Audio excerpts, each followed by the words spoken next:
अध्याय 776 एक अप्रत्याशित आश्चर्य। अध्याय 776 एक अप्रत्याशित आश्चर्य। निंगक्षी हैरान थी कि उसने ऐसा सवाल क्यों पूछा।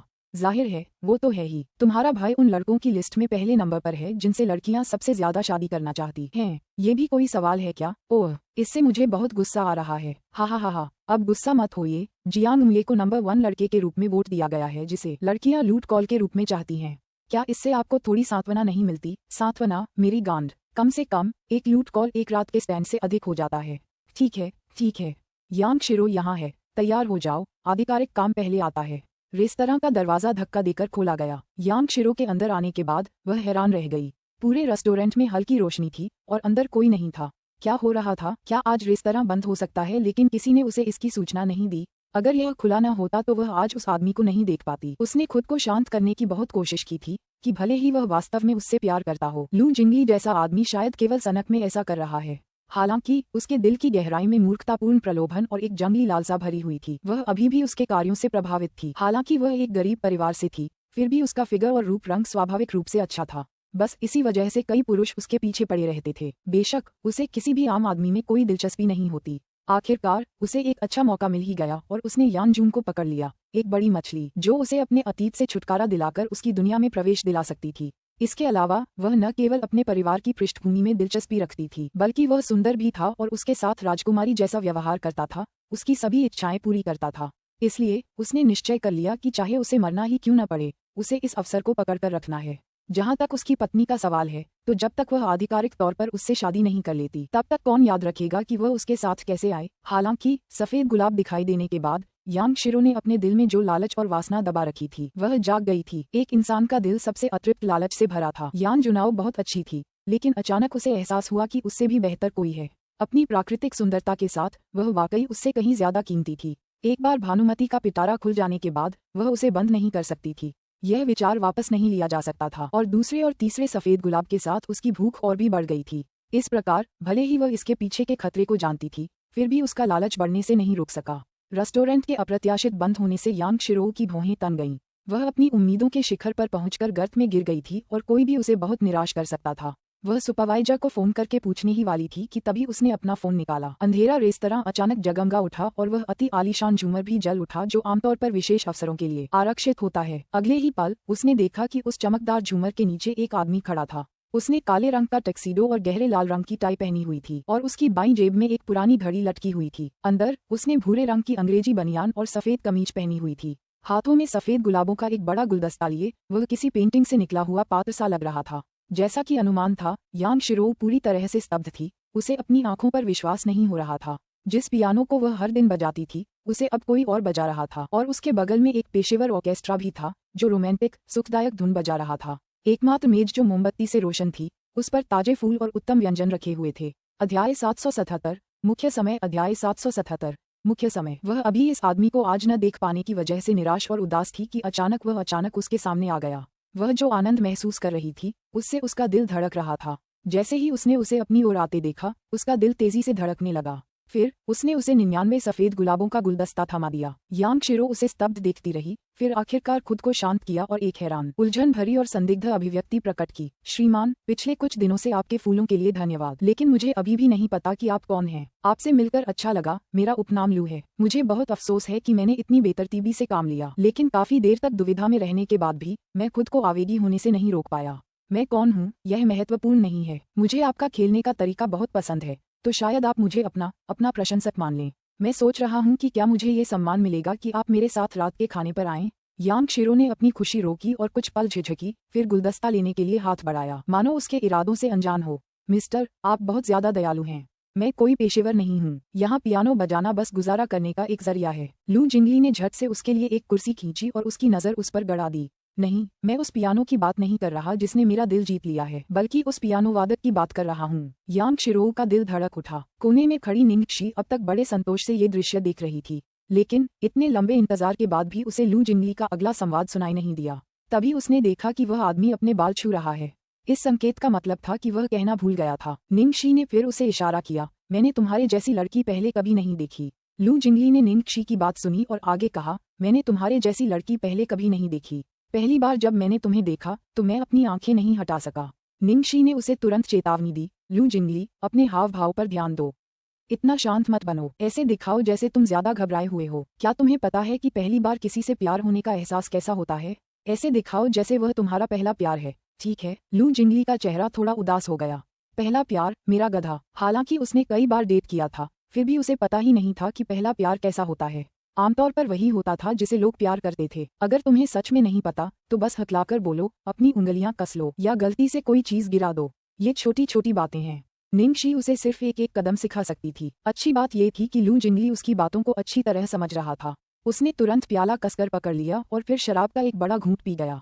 वह घबराया हुआ लग रहा था और थोड़ा हकलाते हुए कहने लगा, मैं पहले भी कई लड़कियों से मिला हूँ, लेकिन उनमें से कोई भी तुम्हारी जैसी नहीं थी। यह वाकई बहुत अजीब है। मैं इस एहसास को बयान नहीं कर सकता। मुझे लगता है कि अगर मैं तुम्हारे और करीब आऊं तो क्या मैं समझ पाऊंगा?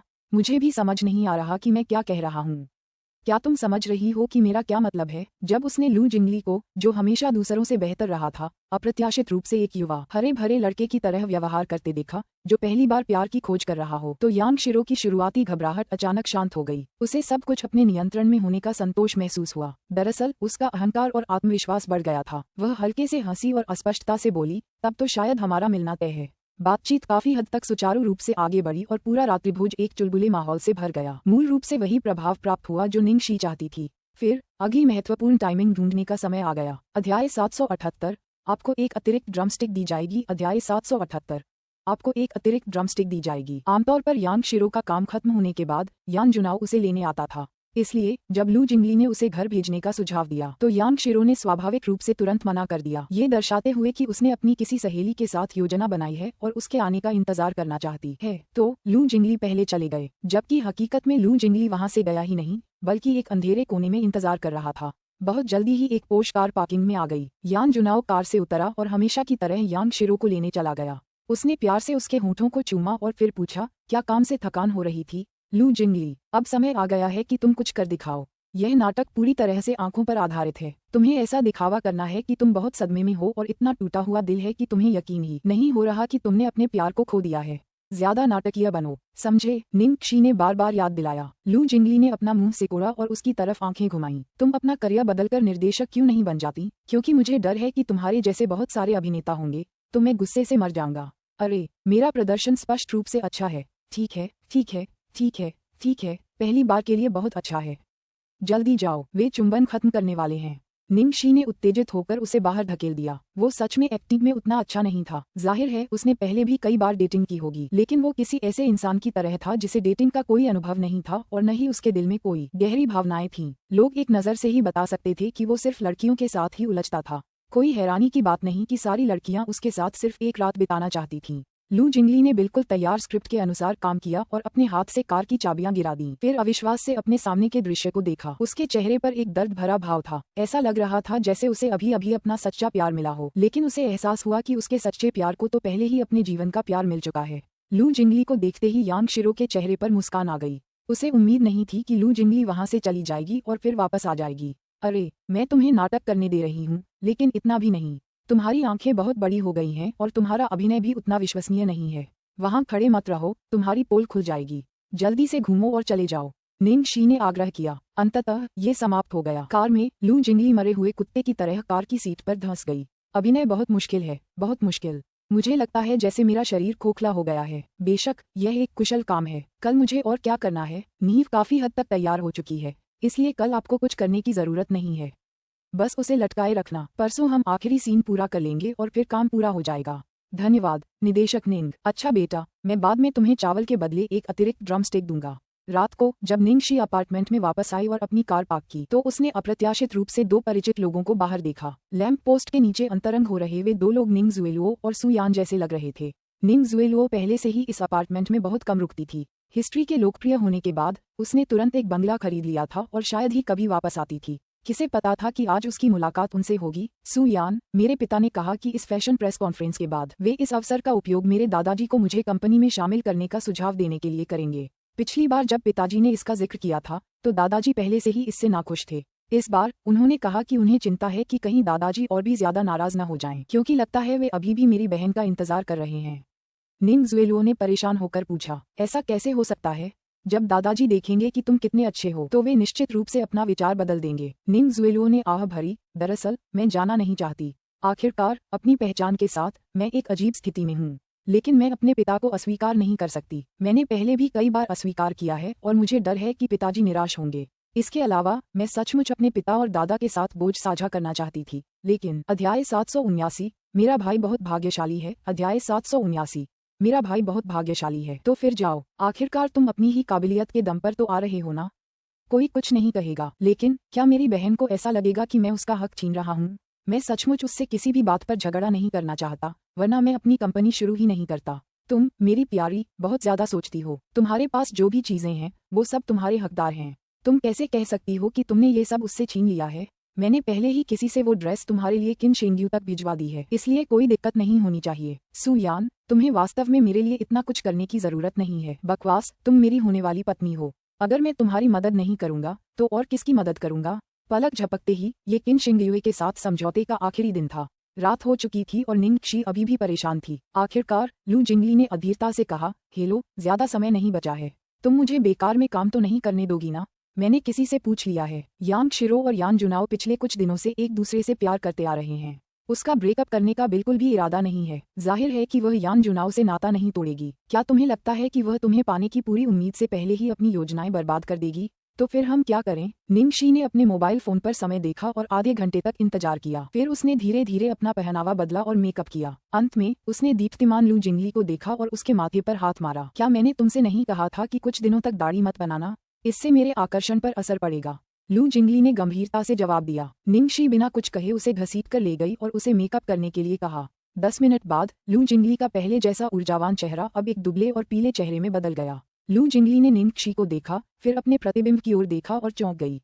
वाह शियाओ शी, तुम्हारा मेकअप कौशल वाकई एक अच्छे भेष के बराबर है। मेरा भाई कितना भाग्यशाली है। इसका आपके भाई से क्या संबंध है? हर बार जब आप अपना मेकअप बदलती हैं तो आप एक अलग इंसान बन जाती हैं। ये हर दिन एक नई गर्लफ्रेंड बदलने जैसा है। ये कितना रोमांचक और ताज़ा है। निंग शी अवाक रह गई। इस आदमी का ध्यान वाकई अद्भुत था। जब निंग शी और लू जिंगली रेस्तरां पहुंचे तो यांग शिरो के काम से छुट्टी होने में केवल आधा घंटा बाकी था। निंग शी ने पहले से ही एक अच्छी जगह आरक्षित कर ली थी, न तो पियानो से बहुत दूर और न ही बहुत पास, फिर भी इतनी पास कि उनकी बातचीत पर कान लगाया जा सके। लू जिंगली ने निंग शी से पूछा, जो पूरी तरह सज धज कर उसकी बाह पकड़े हुए थी, ये पिछली स्क्रिप्ट से अलग क्यों है? क्या तुम एक कैमियो हो? निंग शी ने उसकी तरफ आंखें घुमाईं। क्योंकि तुम्हारी एक्टिंग बहुत ही घटिया है। मुझे खुद ही एक्शन लेना होगा और कोई गलती ना हो, इसके लिए अपना प्रभाव बढ़ाना होगा। जब यांग शिरो ने लू जिंगली को पियानो बजाते हुए देखा तो पहले तो वह बहुत खुश हुई, फिर जब उसने लू जिंगली के बगल में महिला को देखा तो उसकी अभिव्यक्ति बदल गई। निंग शी लू जिंगली को आरक्षित सीट पर ले गई और दोनों ने कुछ खाने का ऑर्डर दिया, फिर बातें करने लगीं। वह लू जिंगली से बातचीत के लिए नए नए विषय लेकर आती रही। हालांकि लू जिंगली की नजरें यांग शिरो पर बेसुध सी टिकी रहीं। जब यांग शिरो को एहसास हुआ कि लू जिंगली का दिल अब भी उसके पास है तो वह तुरंत भावुक हो गई। उसने उसकी ओर देखा और उससे आंखें मिलाईं। वह बेहद मोहित हो गई। निंग शी ने लू जिंगली को देखा, फिर यांग शिरो को, फिर तेजी से उठी और लू जिंगली पर आधा गिलास पानी छिड़क दिया। फिर गुस्से से भड़क कर चली गई। लू जिंगली ने व्यथित भाव प्रकट किया, फिर वह भी रेस्तरां से चला गया। अध्याय 780 अंततः असली रंग दिखाना। अध्याय 780 अंततः असली रंग दिखाना। आखिरकार लू जिंगली की अपनी दृढ़ता के प्रति ईमानदारी और निंग शी के आने के खतरे के बारे में उसके अनुमानों और यांग शिरो की मनोवैज्ञानिक रक्षा पूरी तरह से ध्वस्त हो गई। उसने तुरंत पियानो बजाना बंद कर दिया और उसका पीछा करने के लिए तेजी से बाहर भागी। सड़क किनारे लू जिंगली कार में बैठने ही वाला था कि पीछे से यांग शिरो ने हाँफते हुए उसे रुकने के लिए कहा, मिस्टर लूकान, क्या हम बात कर सकते हैं?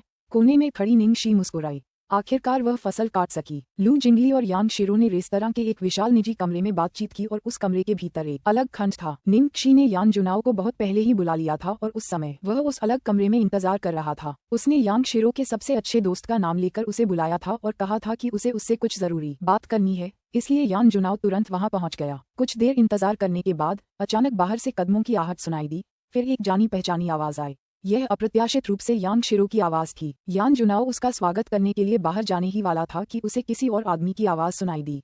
सहज ही वह रुक गया और सांस रोककर देखने लगा। सुश्री यांग, मैं आपकी क्या मदद कर सकता हूँ?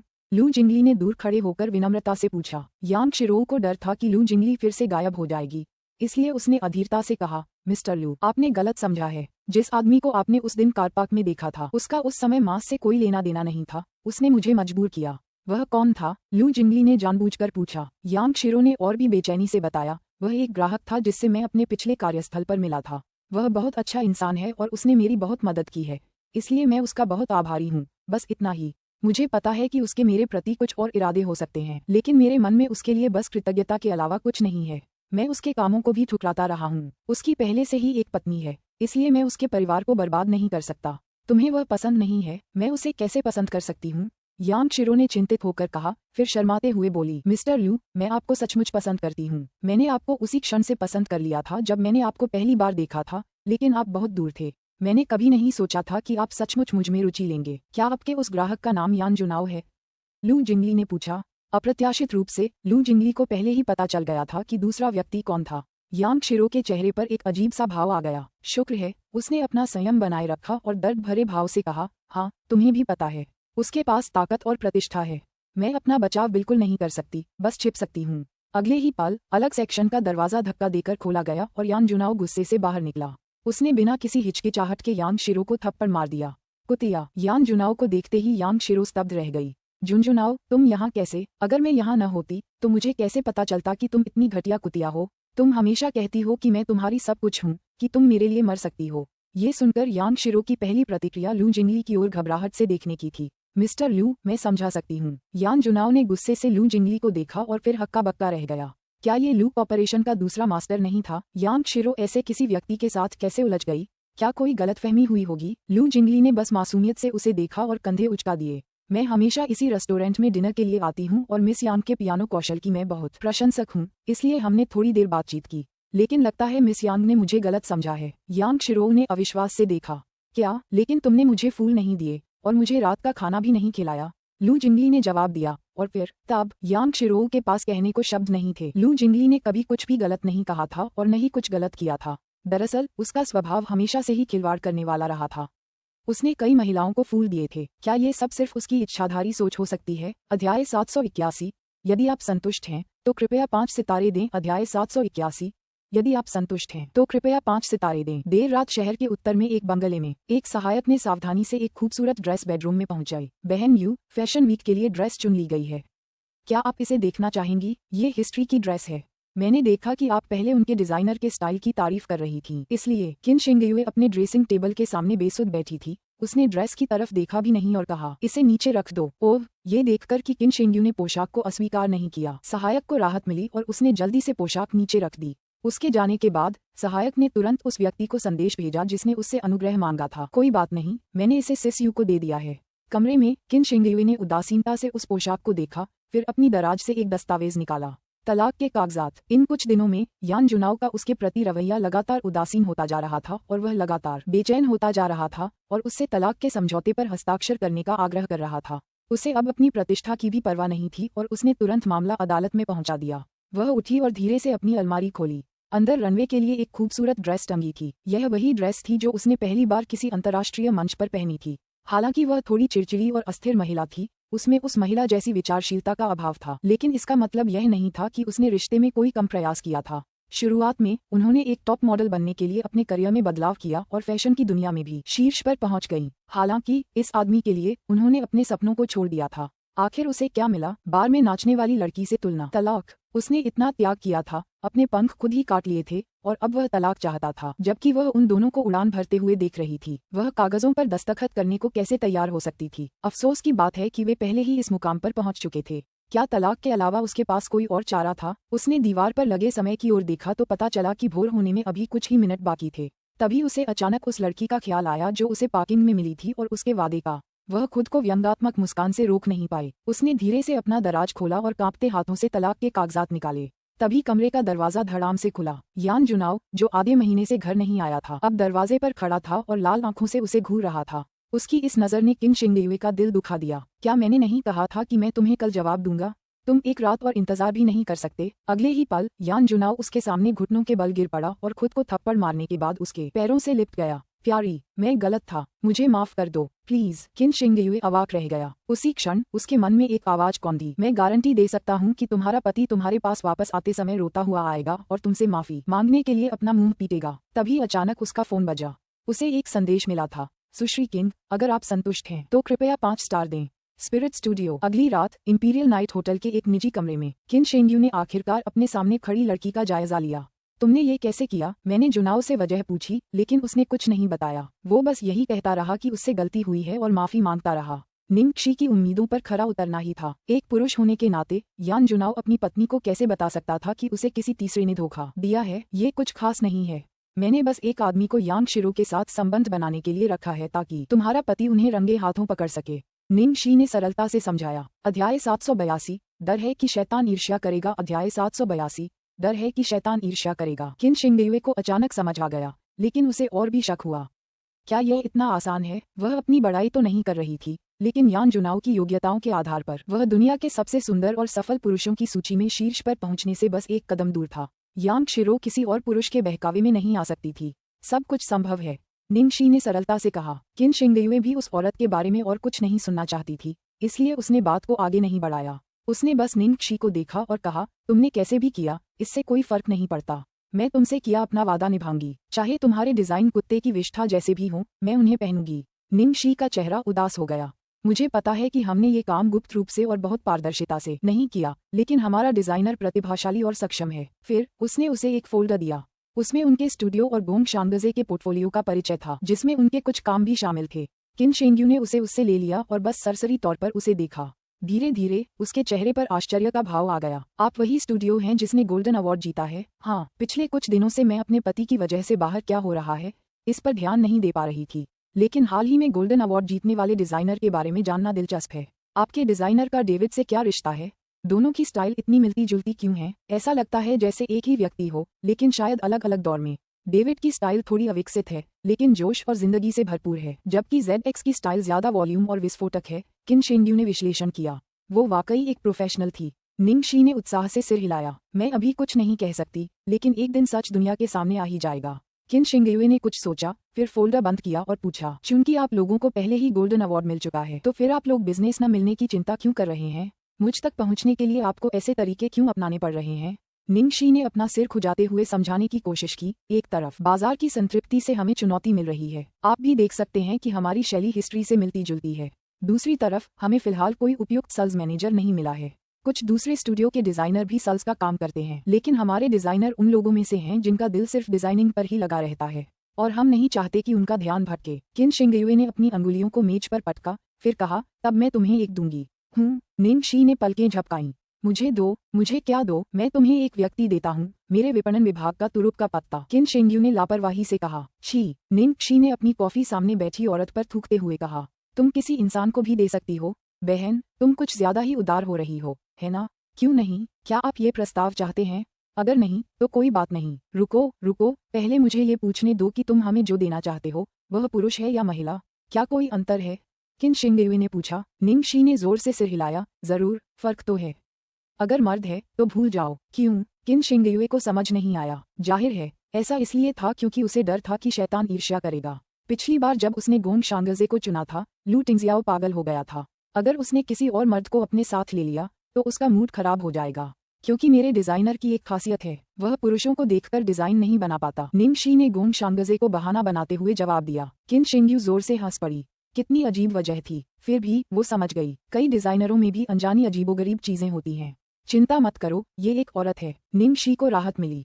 तो हाँ हाँ हाँ हाँ, मैं उसे अंदर चाहती हूँ। यदि यह महिला होती तो निश्चित रूप से कोई मुद्दा नहीं होता। यह कोई मुद्दा नहीं होना चाहिए, है ना? अध्याय 783, सबसे कीमती चीज का व्यापार किया गया। अध्याय 783, सबसे कीमती चीज का व्यापार किया गया। तो फिर बात तय हो गई। मैं उसे सीधे तुम्हें रिपोर्ट करने को कहूंगा। किन शिंगयुए ने तुरंत फैसला किया। निंगक्षी को अचानक कुछ चिंता हुई। क्या तुम्हारा तुरुप का पत्ता महंगा होगा? अगर महंगा है तो अगर तुम उसे मुझे दे भी दोगे तो भी मैं उसे नौकरी पर नहीं रख पाऊंगी। और क्या वो इस व्यवस्था के लिए राजी होगी? आखिरकार मेरी छोटी सी जगह है। चूंकि यह व्यवस्था मैं ही कर रहा हूँ, इसलिए आपको कुछ भी भुगतान नहीं करना होगा।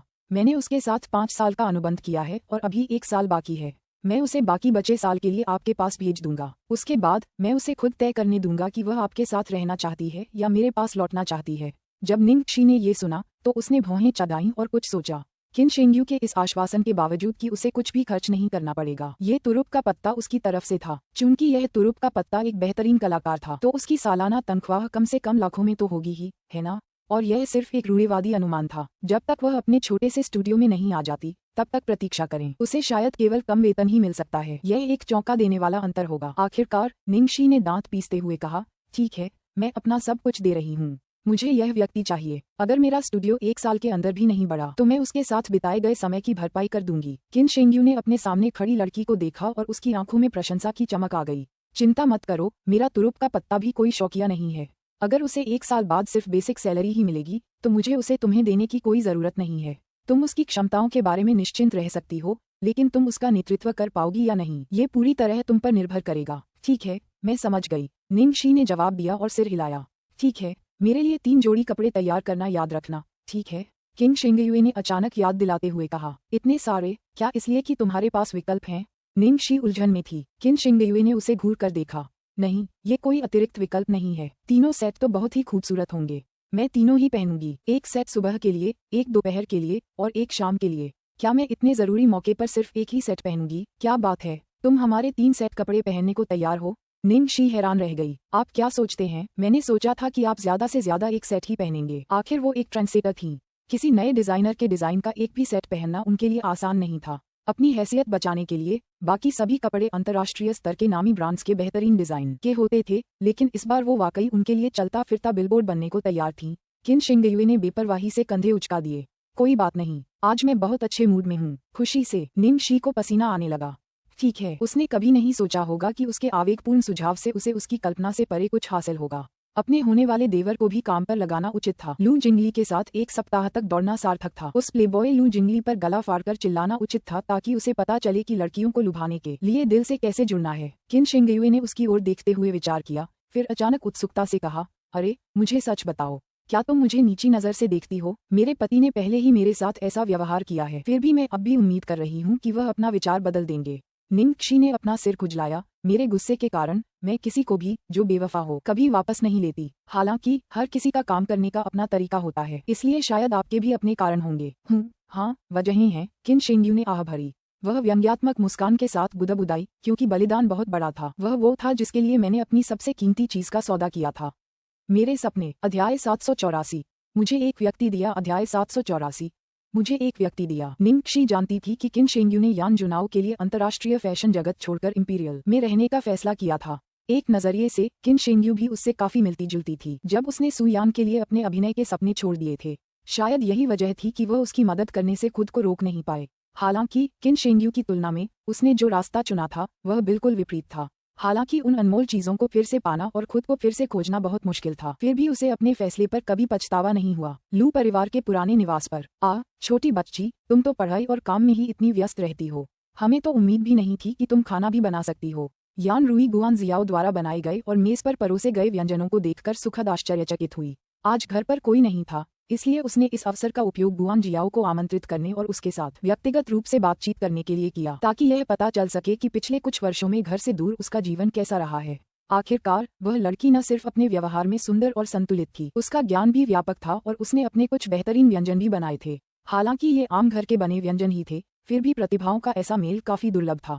गुआन जियाओ ने तारीफें सुनी तो वह शर्मा गई। मैंने विदेश में पढ़ाई के दौरान अकेले रहते हुए इसका अभ्यास किया था। आंटी, आप इतनी दयालु हैं कि भले ही मेरा खाना बनाना पेशेवर स्तर का न हो, फिर भी आप इसे खाएंगी। देखो, तुमने तो पहले ही कितना अच्छा कर लिया। आजकल की ज्यादातर लड़कियां तो खाना बनाने की कोशिश भी नहीं करती, लेकिन इतनी व्यस्तता के बावजूद तुमने हिम्मत दिखाई। मेरे विचार थोड़े पारंपरिक हो सकते हैं, लेकिन मुझे अब भी लगता है कि भले ही हमारे जैसे परिवारों को रोज खुद खाना बनाने की जरूरत न हो, लेकिन घर पर बने खाने का मतलब जरूर अलग होता है। आप सही कह रही हैं, आंटी। यान रुई खुद खाना बनाने में माहिर थी, इसलिए उन्होंने अपनी बहू के लिए एक खास मानक तय किया था। आज के जमाने में भी उन्हें पाककला एक जरूरी हुनर लगती थी। उन्होंने शुरू में सोचा था कि गुआन जियाओ जैसी लाड़ प्यार से पली बड़ी लड़की को खाना बनाना बिल्कुल नहीं आता होगा। इसके अलावा वह हमेशा बहुत व्यस्त रहती थी, फिर भी वह अपने काम और पढ़ाई में अव्वल थी। किसने सोचा होगा कि वह खाना बनाना भी जानती होंगी। यह वाकई एक सुखद आश्चर्य था। ठीक है जियाओ, तुम्हारा हर्बल पोर्क रिब सूप बुरा नहीं है। मैं बाद में बड़े साहब को भेज दूंगी, या तुम मेरे साथ चलो। यान रुई ने सुझाव देने का मौका गंवा दिया। जब गुआन जियाओ ने अपना निमंत्रण सुना तो वह परेशान दिखी। माफ करना आंटी, मुझे आज रात एक प्रस्ताव पूरा करना है। मुझे नहीं लगता कि मैं आ पाऊंगी। अगर वह यान रुई के पीछे पीछे चली जाती तो उसे लू टिंगजियाओ के करीब आने का मौका मिल जाता।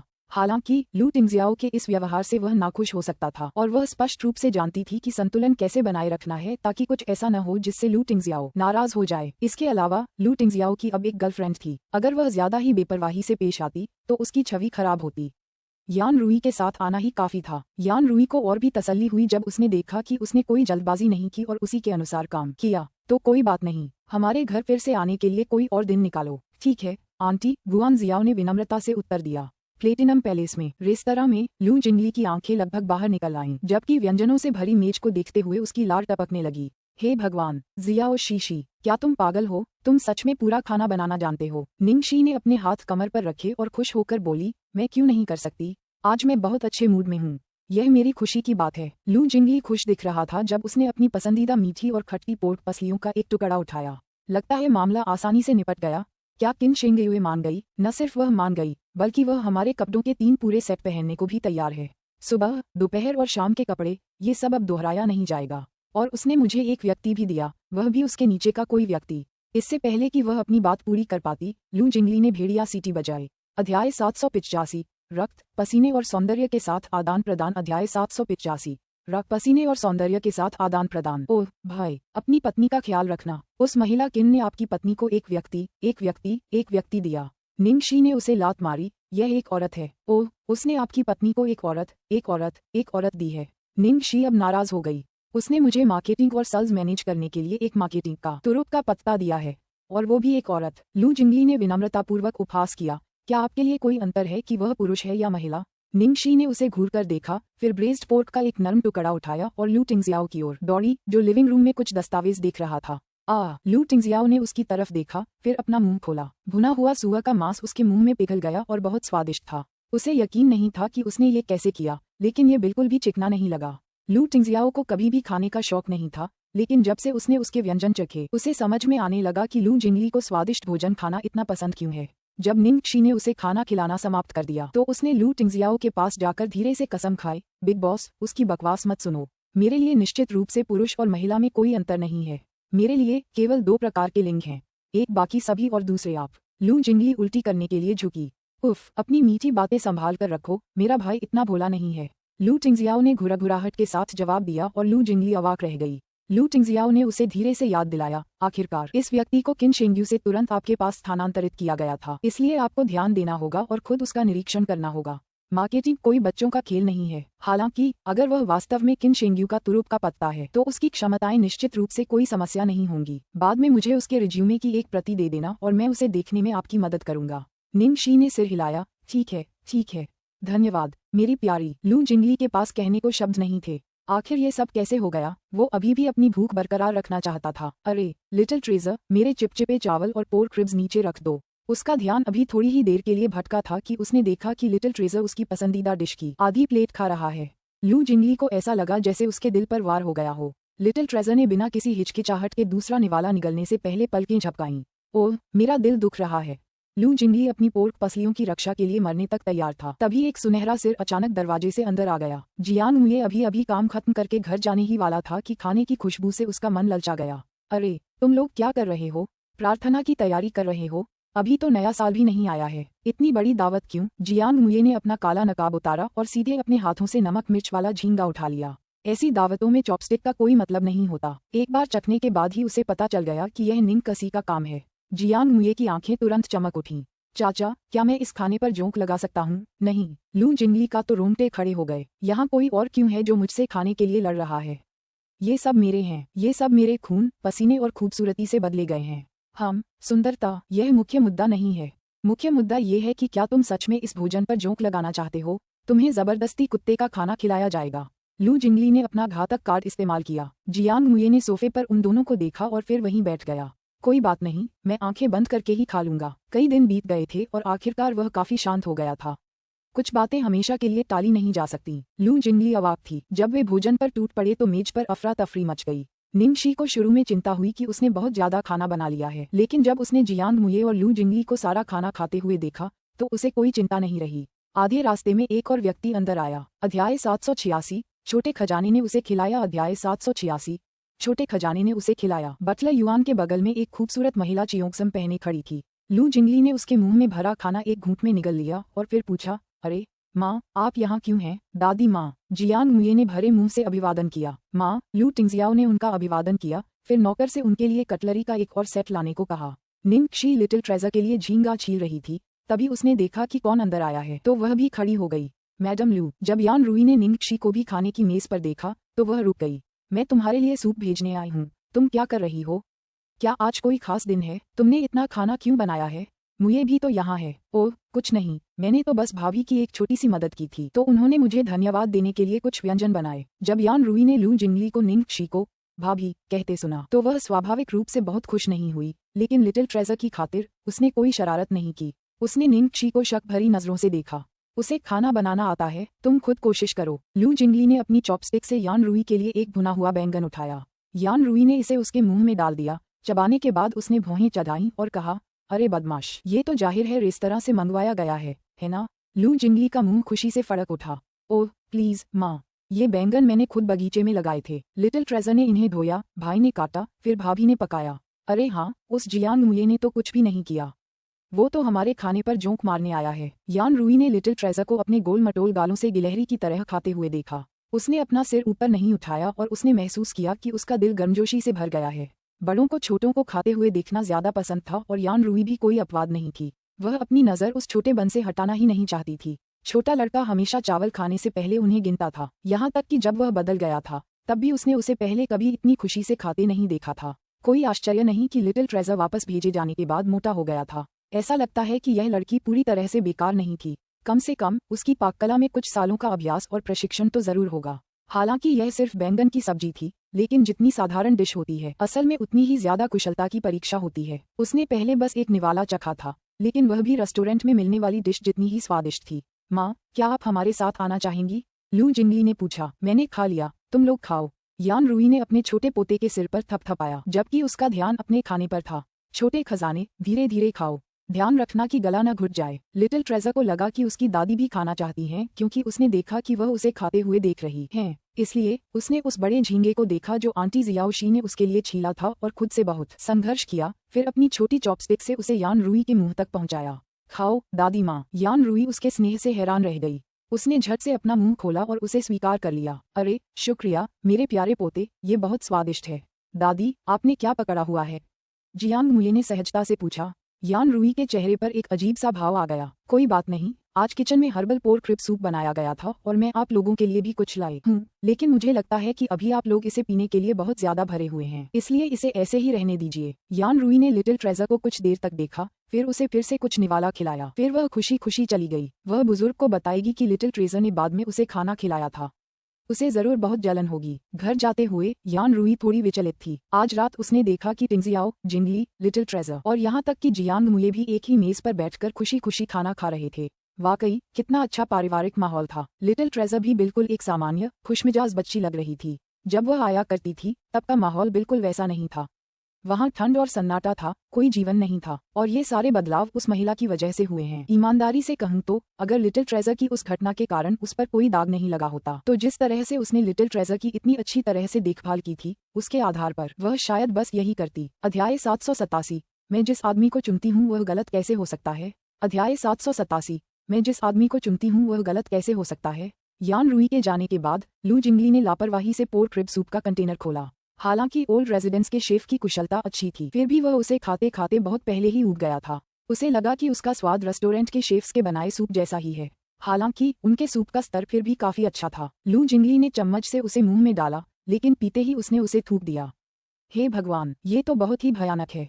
क्या वह मुझे धोखा दे रही है? क्या उसे यकीन है कि यह पुराने घर की रसोई में बना है? निंगक्षी ने एक घूंट लिया और बोली, कोई बात नहीं।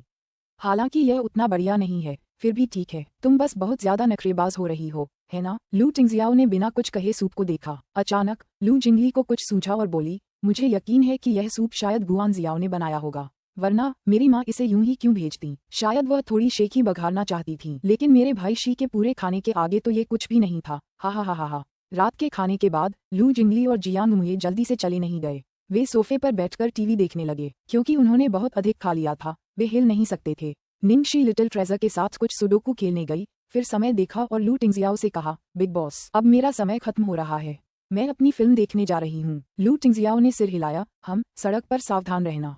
रात में ठंड है, स्कार्फ पहन लेना। जियांग मुये ने ये सुना और उत्सुक हो गया। फिल्म देखूं? कौन सी फिल्म? लू टिंगजियाओ उसके साथ क्यों नहीं जा रही थी? निंग शी नाराज हो गई। जियांग मुये, तुम अविश्वसनीय व्यक्ति हो। जिस फिल्म में तुम अभिनय कर रहे हो वह आज रात सिनेमाघरों में रिलीज हो रही है। क्या तुम्हें पता नहीं? जियांग मुये ने अपनी भौहें उठाईं। मैं जिस फिल्म में अभिनय कर रहा हूँ, क्या आपका मतलब द वर्ल्ड है? वो अभी रिलीज हुई है, लेकिन मैं सिर्फ दूसरा मुख्य पुरुष किरदार हूँ। मैं तुमसे बात नहीं कर सकती। मैं जा रही हूँ। निंग शी ने छोटे बन को चूमा, फिर मास्क और धूप का चश्मा पहन लिया। जियांग मुये उसे रोकने के लिए उठे। उन्होंने अविश्वसनीय रूप से परेशान करने वाले स्वर में कहा, अरे रुको, मैं भी तुम्हारे साथ चलता हूँ। उद्योग में प्रवेश करने के बाद से यह पहली बार है जब मैंने सहायक भूमिका निभाई है। लेकिन मेरे चाचा आपके साथ नहीं जा रहे हैं? जियांग मुये ने सहजता से पूछा। जब निंग शी ने ये सुना तो उसने जल्दी से जियांग मुये के पैर पर पैर पटकते हुए कहा, तुम इतने सवाल क्यों पूछ रहे हो? वह नहीं जा रहा है, उसे काम है। बिग बॉस, मैं जा रहा हूँ। अलविदा मवा। उसने लू टिंगजियाओ को अलविदा कहने के लिए एक चुंबन दिया और फिर जियांग मुये को अपने साथ बाहर भागने के लिए खींच लिया। तुमने मुझ पर पैर क्यों रखा? जियांग मुये ने दुखी होकर पूछा। जब उसे बाहर घसीटा जा रहा था तुमने मुझे लगभग मार ही डाला था। निंग शी ने उसे एक बुरी नजर से देखा। मेरे बारे में क्या? तभी जियांग मुये को अचानक कुछ सूझा। ऐसा तो नहीं हो सकता क्योंकि हम इस शो में कपल हैं, है ना? तुम क्या सोचते हो? सावधान रहो, अगर तुम्हारे चाचा ने ये देख लिया और तुम्हें बाहर निकाल दिया तो फिर अन्य पुरुष कलाकारों के साथ आपके अभिनय के बारे में क्या? क्या वह उनमें से हर एक को बाहर कर देगा? क्यों नहीं? ठीक है, वह सचमुच ऐसा कर सकता था। जियांग मुये ने उलझन भरी नजरों से उसकी तरफ देखा। सच कहूँ तो मैं बहुत हैरान हूँ। मैंने सोचा भी नहीं था कि तुम दोनों के रिश्ते में स्थिरता आने के बाद मेरे चाचा तुम्हें मनोरंजन जगत में बने रहने देंगे। अगर नहीं तो क्या मैं किसी आलीशान घर में रखी हुई रखेल बनूंगी? निंग शी ने गर्व से उसकी तरफ देखा। मैंने जिस आदमी को चुना है वह गलत कैसे हो सकता है? बस काफी है। रात को निंग शी ने गोंग शांगजे और हान मोमो को भी प्रीमियम में बुलाया था। जब वे सिनेमा पहुंचे तो वे दोनों पहले ही पहुंच चुके थे। वे सिनेमा में दाखिल हुए और आखिरी पंक्ति के कोने में बैठ गए। हान मोमो ने जब निंग शी के बगल वाले व्यक्ति को देखा तो वह पहले से ही उत्सुक थी। उनके बैठने के बाद उसने अधीरता से पूछा, बहन शी, आपके बगल में कौन है? इससे पहले कि निंग कसी कुछ कह पाती, जियांग मुये, जो निंग कसी के बगल में था, उसके पास आया और अपना मुखौटा उतारकर पूछा, तुम मेरे बारे में पूछ रही हो? अध्याय 788। मुझे लगता है कि तुम दोनों एक दूसरे के लिए एकदम सही जोड़ी हो। अध्याय 788। मुझे लगता है कि तुम दोनों एक दूसरे के लिए एकदम सही जोड़ी हो। हम। निंग शी ने जियांग मुये को एक बुरी नजर से देखा, फिर हान मोमो के आगे कुछ कहने से पहले ही उसका मुंह बंद कर दिया। शांत हो जाओ। निंग शी ने हान मोमो को घूरा, जो इतनी उत्साहित लग रही थी कि बेहोश होने ही वाली थी। हान मोमो ने अपनी आवाज धीमी की और कहा, जियांग मुये। क्या ये सच में जियांग मुये है? हे भगवान, बहन शी, क्या तुम सच में जियांग मुये के साथ ऑफ स्क्रीन कपल हो? मैं इस रिश्ते की दीवानी हूँ।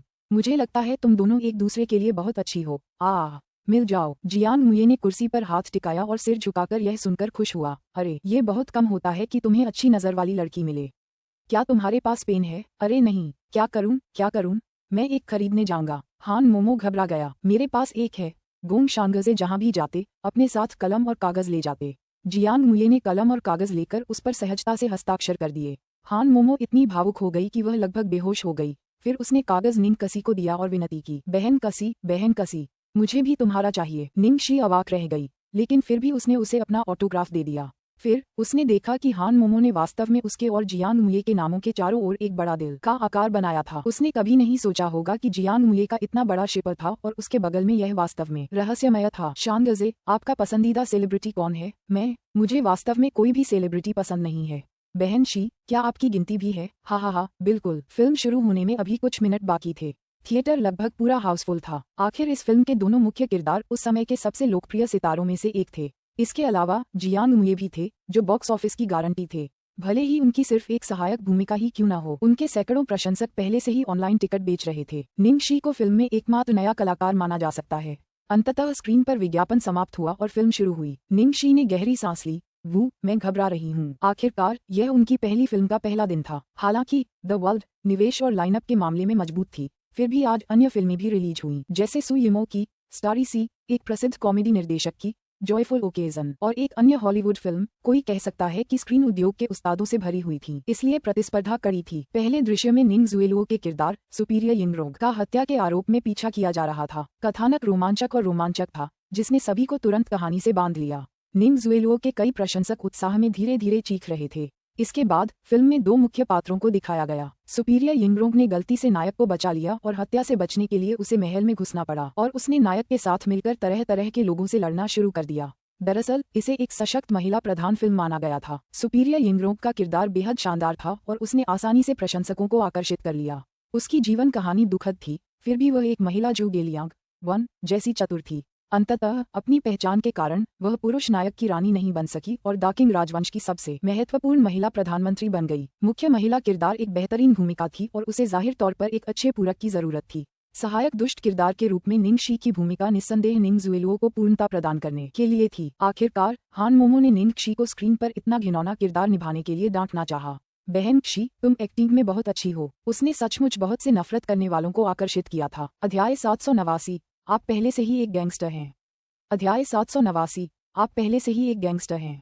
निंग शी हल्की सी हंसी। मेंग चांगे को दी गई सारी गालियां सुनकर वह बहुत खुश थी। आपकी तारीफों के लिए शुक्रिया। हालांकि बहुत जल्दी जैसे ही कहानी फिल्म के दूसरे भाग में पहुंची, तस्वीरें मेंग चांगे की यादें उजागर करने लगीं। जब धीरे धीरे मेंग चांगे की पहचान समझ में आई तो दर्शकों का नजरिया उस किरदार के प्रति एक स्पष्ट और जादुई बदलाव के साथ बदल गया। ओह, जियांग मुये कितना सुंदर है। मेंग चांगे का पुरुष वेश भी बहुत दिलचस्प है। मैंने सोचा था कि उसके रूप के साथ एक पुरुष पोशाक निश्चित रूप से बहुत आकर्षक होगी। किसने सोचा था कि जियांग मुये द्वारा निभाया गया एक कमजोर विद्वान चरित्र इतना भावुक कर देगा। मेरा तो सचमुच मन कर रहा है कि उसे धक्का दे दूं। जैसा कि उन्होंने कहा, स्क्रीन पर मेंग चांगे ने वास्तव में जियांग मुये को बांध दिया था और उसे अपने बॉय में धकेल दिया था। डॉक्टर सन, आप शर्मा रहे हैं। आप वास्तव में मुझे पसंद करते हैं, है ना? क्या हम सीधे कच्चे अनाज को पके हुए चावल में बदल दें? वन, क्या यह एक अच्छा विचार नहीं है?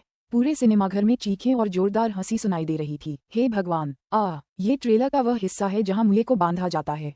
मैं इसका इतने लंबे समय से इंतजार कर रहा था। ये पहली बार था जब जियांग मुये ने दर्शकों के रूप में शो देखा और वह अपनी नाक रगड़ने से खुद को रोक नहीं सका और थोड़ा बेचैन महसूस करने लगा। निंग शी उसका अभिनय देखकर खुश थी। अया, मैं गैंगस्टर का अभिनय बहुत अच्छी तरह करती हूँ।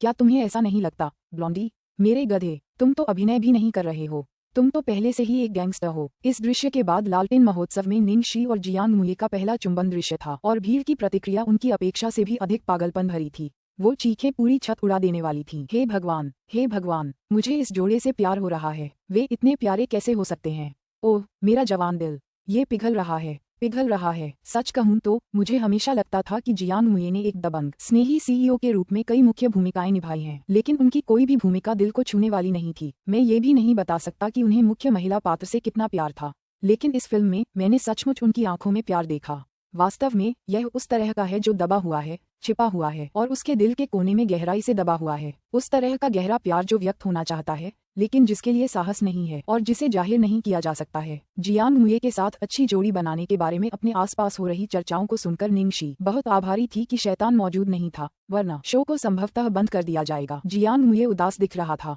अरे, मैं दिल से कैसे नहीं बोल रहा था। मैं हमेशा अपनी भावनाएं उस किरदार में उड़ेल रहा था और दबा हुआ, छिपा हुआ, दिल के किसी कोने में गहरे दबा हुआ एक गहरा प्यार जो जाहिर होना चाहता है पर हिम्मत नहीं होती या यूं ही जाहिर हो जाता है। से उनका क्या मतलब था? क्या इन लोगों की आंखें इतनी जहरीली नहीं हो सकती? निंग शी ने उसके कंधों पर हाथ फेरा। अब और संघर्ष मत करो। दर्शकों की आंखें एकदम साफ हैं। इस फिल्म के लिए तुमने वाकई बहुत सुधार किया है। जिस तरह से तुमने अपनी अलग अलग नजरों से खेला वो और भी बेहतर था। मुझे भी तुम्हारा प्यार महसूस हुआ। जियांग मुये अवाक रह गया। निंग शी का गंभीर विश्लेषण सुनकर उसे समझ नहीं आ रहा था कि उसे राहत महसूस करनी चाहिए या निराश। पूरी फिल्म में दर्शकों की प्रतिक्रिया संभवतः निंग शी और गुआन शियाओकी के दृश्य के प्रति सबसे अधिक थी। जब निंग शी ने राजकुमारी शियान का किरदार निभा रही गुआन शियाओकी के सामने अपनी असली पहचान मेंग चांगे बताई तो एक फ्लैशबैक चल पड़ा। ये फ्लैशबैक अप्रत्याशित रूप से वह दृश्य था जहां जियांग मुये को लाखों तीर लगे थे और वह निंग शी के सामने मर गया था। पूरा सिनेमाघर एकदम शांत था। एक क्षण बाद घुटी हुई सिसकियों की आवाज सुनाई दी। निंग शी ने संक्षेप में बताया कि इस फिल्म के लिए लगभग 90% लोग, जिनमें पुरुष भी शामिल थे, रोए थे। उसके बगल में बैठी हान मोमो फूट फूट कर रो रही थी। ओह, कितना भयानक है कि सैन्य डॉक्टर नहीं मर सकता। वह बाद में पुनर्जीवित हो जाएगा, है ना? जियांग मुये का मूड खराब था, इसलिए उसने लगातार कहानी बिगाड़ी। नहीं, वह असल में मर चुका है। उसके इतना कहते ही हान मोमो रोने लगा। निंग शी ने हान मोमो को दिलासा दिया और जियांग मुये को घूरने लगी। अध्याय 790, वह वास्तव में खिलवाड़ नहीं कर रही थी। अध्याय 790, वह वास्तव में खिलवाड़ नहीं कर रही थी। 2 घंटे लंबी फिल्म अंततः समाप्त हो गई। हालांकि दर्शक चाहते थे कि यह कभी समाप्त न हो। वे कहानी से बंधे हुए थे। हालांकि निंगक्षी को नहीं पता था कि बॉक्स ऑफिस पर क्या चल रहा है, लेकिन जब उसने सिनेमाघर में बैठकर दर्शकों की प्रतिक्रिया और उनके व्यवहार को व्यक्तिगत रूप से देखा तो उसे तुरंत बहुत शांति महसूस हुई। टिकटों की बिक्री चाहे जैसी भी रही हो, वह पर्दे पर जो दिखाना चाहती थी उस स्तर पर पहुंच चुकी थी। जब वे बाहर निकले तो उन्होंने देखा कि थिएटर के बाहर पत्रकार सिनेमा देखने वालों का साक्षात्कार ले रहे थे। हेलो मिस, क्या आपने अभी अभी द वर्ल्ड देखना समाप्त किया? हाँ, आपको ये फिल्म कैसी लगी? बहुत ही शानदार, मेरी उम्मीद से भी बेहतर। खासकर जुएलुओ का किरदार, सुपीरियर यिंगरोंग, वो इतनी मजबूत है, वो तो मेरी देवी है। झाओ सिजोल के साथ उसके सीन भी खासे प्यारे थे। आखिरकार मैं लगभग रो पड़ी क्योंकि उसने चू बेचेन के साथ इतना कुछ सहा था, फिर भी वे साथ नहीं हो पाए। नमस्ते सर, द वर्ल्ड में किसके अभिनय ने आप पर सबसे अधिक प्रभाव डाला? निश्चित रूप से मुख्य महिला पात्र, वह बहुत ही करिश्माई है। ठीक है, क्या ये टेलीविजन पर प्रसारित होगा? हाँ, ये बहुत अच्छा है। मैं अपनी देवी जुएलुओ से कहना चाहता हूँ कि मैं तुमसे प्यार करता हूँ। इंटरव्यू होते देख जियांग मुये का खूबसूरत चेहरा उसके मुखौटे के पीछे छिपी घृणा से भर गया। प्लीज, क्या तुम्हें लगता है कि सब बेवकूफ हैं? सामने वाला थिएटर सुयान ने निंग जुएलुओ के फैंस के लिए मुफ्त में देखने के लिए बुक कर रखा था, तो वहाँ से निकलने वाले सभी लोग उसके कट्टर प्रशंसक हैं। अगर तुम उनका इंटरव्यू लोगे तो जाहिर है वे निंग जुएलुओ की ही तारीफ करेंगे। गोंग शांगजे ने निंगक्षी की ओर देखा, उसे अपने बॉस पर पूरा भरोसा था। दर्शकों की आंखें होती हैं, मुंह से निकली बातें झूठी नहीं होती। सु यान के बारे में बात करते हुए मैंने पहले ऑनलाइन गपशप देखी थी कि सु यान ने हर शहर में निंग जुएलुओ के प्रशंसकों के लिए थिएटर बुक कर लिए थे और उसकी नई फिल्म का पूरा समर्थन कर रहे थे। ये दोनों लोग कितने प्यारे हैं। मनोरंजन जगत में इन्हें पवित्रता की धारा माना जाता है ना? हान मोमो के चेहरे पर ईर्ष्या साफ झलक रही थी। जियांग मुये ने उसे घृणा भरी नजरों से देखा।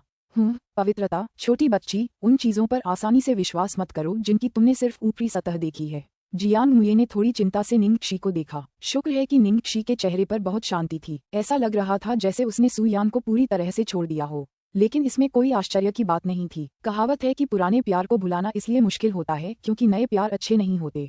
वह अब अपने चाचा के साथ इतना प्यार करती थी तो वह अब भी सु यान की परवाह क्यों करेगी? शांगजे, किन शेंग्यू के 3 सेट के परिधानों की तैयारी कैसी चल रही है? निंगक्षी ने वापस आते हुए पूछा। मैंने इन्हें तैयार कर लिया है। इनमें से एक सेट गोल्डन अवार्ड्स की निर्वाण थीम वाली लाल पोशाक होगी और बाकी 2 मेरी नवीनतम कृतियां हैं, गोंग शांगजे ने आत्मविश्वास से कहा। ऐसा लगता है कि उनकी प्रेरणा से प्रेरित रचनाएं हाल ही में काफी सुचारू रूप से चल रही थीं। अच्छा, तो मैं इन्हें किन शेंग्यू के पास ले आता हूँ ताकि वह इन्हें देख सके। मिस किन ने सहमति दी है कि वह एक सेल्स एक्सपर्ट को हमारे यहाँ भेज देंगी, इसलिए उसे जल्द ही हमें रिपोर्ट करना होगा। आप दोनों को हमारे नए सदस्य का स्वागत करने के लिए तैयार हो जाना चाहिए। ठीक है, सचमुच, ये तो बढ़िया है। हान मोमो उत्साहित था। गोंग शांगजे ने भी राहत की सांस ली और निंगक्षी को पूरी प्रशंसा से देखा। जब भी उसे ऐसा लगता कि वह किसी गतिरोध पर पहुंच गया है तो वह हमेशा कोई रास्ता निकाल लेती और उन चीजों को पूरा कर देती जो उसे असंभव लगती थीं। किनारे पर जियांग मुये ने निंगक्षी के धूर्त व्यवहार को देखा और अचानक निंगक्षी द्वारा कहे गए शब्दों के बारे में सोचा। इस लड़की ने कहा कि वह लू टिंगशियाशे के लिए प्रावधान करना चाहती थी। वास्तव में वह खिलवाड़ नहीं कर रही थी, है ना? अध्याय 791, सोना चमकेगा। अध्याय 791, सोना चमकेगा। एक सप्ताह बाद बहुप्रतीक्षित चीन फैशन सप्ताह आधिकारिक तौर पर इंपीरियल में शुरू हो गया। ये देश के शीर्ष फैशन और नवीनतम कृतियों को प्रदर्शित करने का एक मंच था। फैशन वीक पहले से ही जाने माने ब्रांडों और डिजाइनरों के लिए अपनी छवि को बढ़ावा देने, अपनी रचनात्मकता दिखाने और ट्रेंड सेट करने का मुख्य मैदान बन चुका था। इतने सारे ब्रांडों के बीच अलग दिखना निश्चित रूप से कोई आसान काम नहीं था। कई ब्रांड्स ने इसके लिए 6 महीने पहले ही तैयारी कर ली थी। निंगक्षी का स्टूडियो अभी कुछ समय पहले ही बना था और स्वाभाविक रूप से उन ब्रांड्स से तुलना नहीं की जा सकती थी जो बहुत पहले ही परिपक्व हो चुके थे। आखिरकार वे फैशन वीक से एक दिन पहले ही नए सीजन का काम जल्दी जल्दी निपटाने में कामयाब हो गए। उस समय गोंग शांगजे मंच के बाहर एक कोने में काफी घबराए हुए दिख रहे थे। निंगक्षी ने किन शेंगयुए को मॉडल के रूप में लाने के लिए बहुत मेहनत की थी। अगर उसका काम उम्मीद के मुताबिक नहीं होता तो न सिर्फ स्टूडियो की प्रतिष्ठा धूमिल होती बल्कि किन शेंगयुए की प्रतिष्ठा पर भी असर पड़ता। निंगक्षी की सारी मेहनत बेकार चली जाती। निंगक्षी ने उसके कंधे थपथपाए और उसे प्रोत्साहित किया। मेरे प्यारे, इतना घबराओ मत, अपने आप पर थोड़ा भरोसा रखो, ठीक है? तुम्हारा काम वाकई बहुत शानदार है। यहाँ तक कि किन शेंग्यू ने भी तुम्हारी तारीफ की है। हान मोमो ने कहा, अगर यह सोना है तो यह चमकेगा। गोंग शांगजे ने कृतज्ञता से उनकी ओर देखा। धन्यवाद। पारंपरिक पेकिंग ओपेरा संगीत बजने के साथ उद्घाटन समारोह आधिकारिक रूप से शुरू हुआ। मंच की पृष्ठभूमि को विशाल लाल दरवाजे और हरे रंग के जेड तांबे के छल्ले के साथ प्राचीन वास्तुकला जैसा बनाया गया था। दरवाजा खोलते ही महल की ऊंची दीवारें दिखाई देने लगी और आलीशान चियोंगसम पहने मॉडल बाहर निकलने लगे। तभी स्क्रीन पर हिस्ट्री का लोगो चमक उठा। जब उन्होंने लोगो देखा तो भीड़ में हलचल मच गई। पता चला कि उद्घाटन समारोह का ब्रांड इतिहास बन गया है। ये ब्रांड केवल 1 साल से ही अस्तित्व में है ना? यह अविश्वसनीय है। इसीलिए मैंने कहा था, एक डिजाइनर एक ब्रांड की आत्मा होता है। डेविड वाकई एक दुर्लभ प्रतिभा है। उनका काम बहुत ही भावपूर्ण है। लेकिन मैंने सुना है कि पिछले गोल्डन अवार्ड्स में एक अप्रत्याशित विजेता निकला था।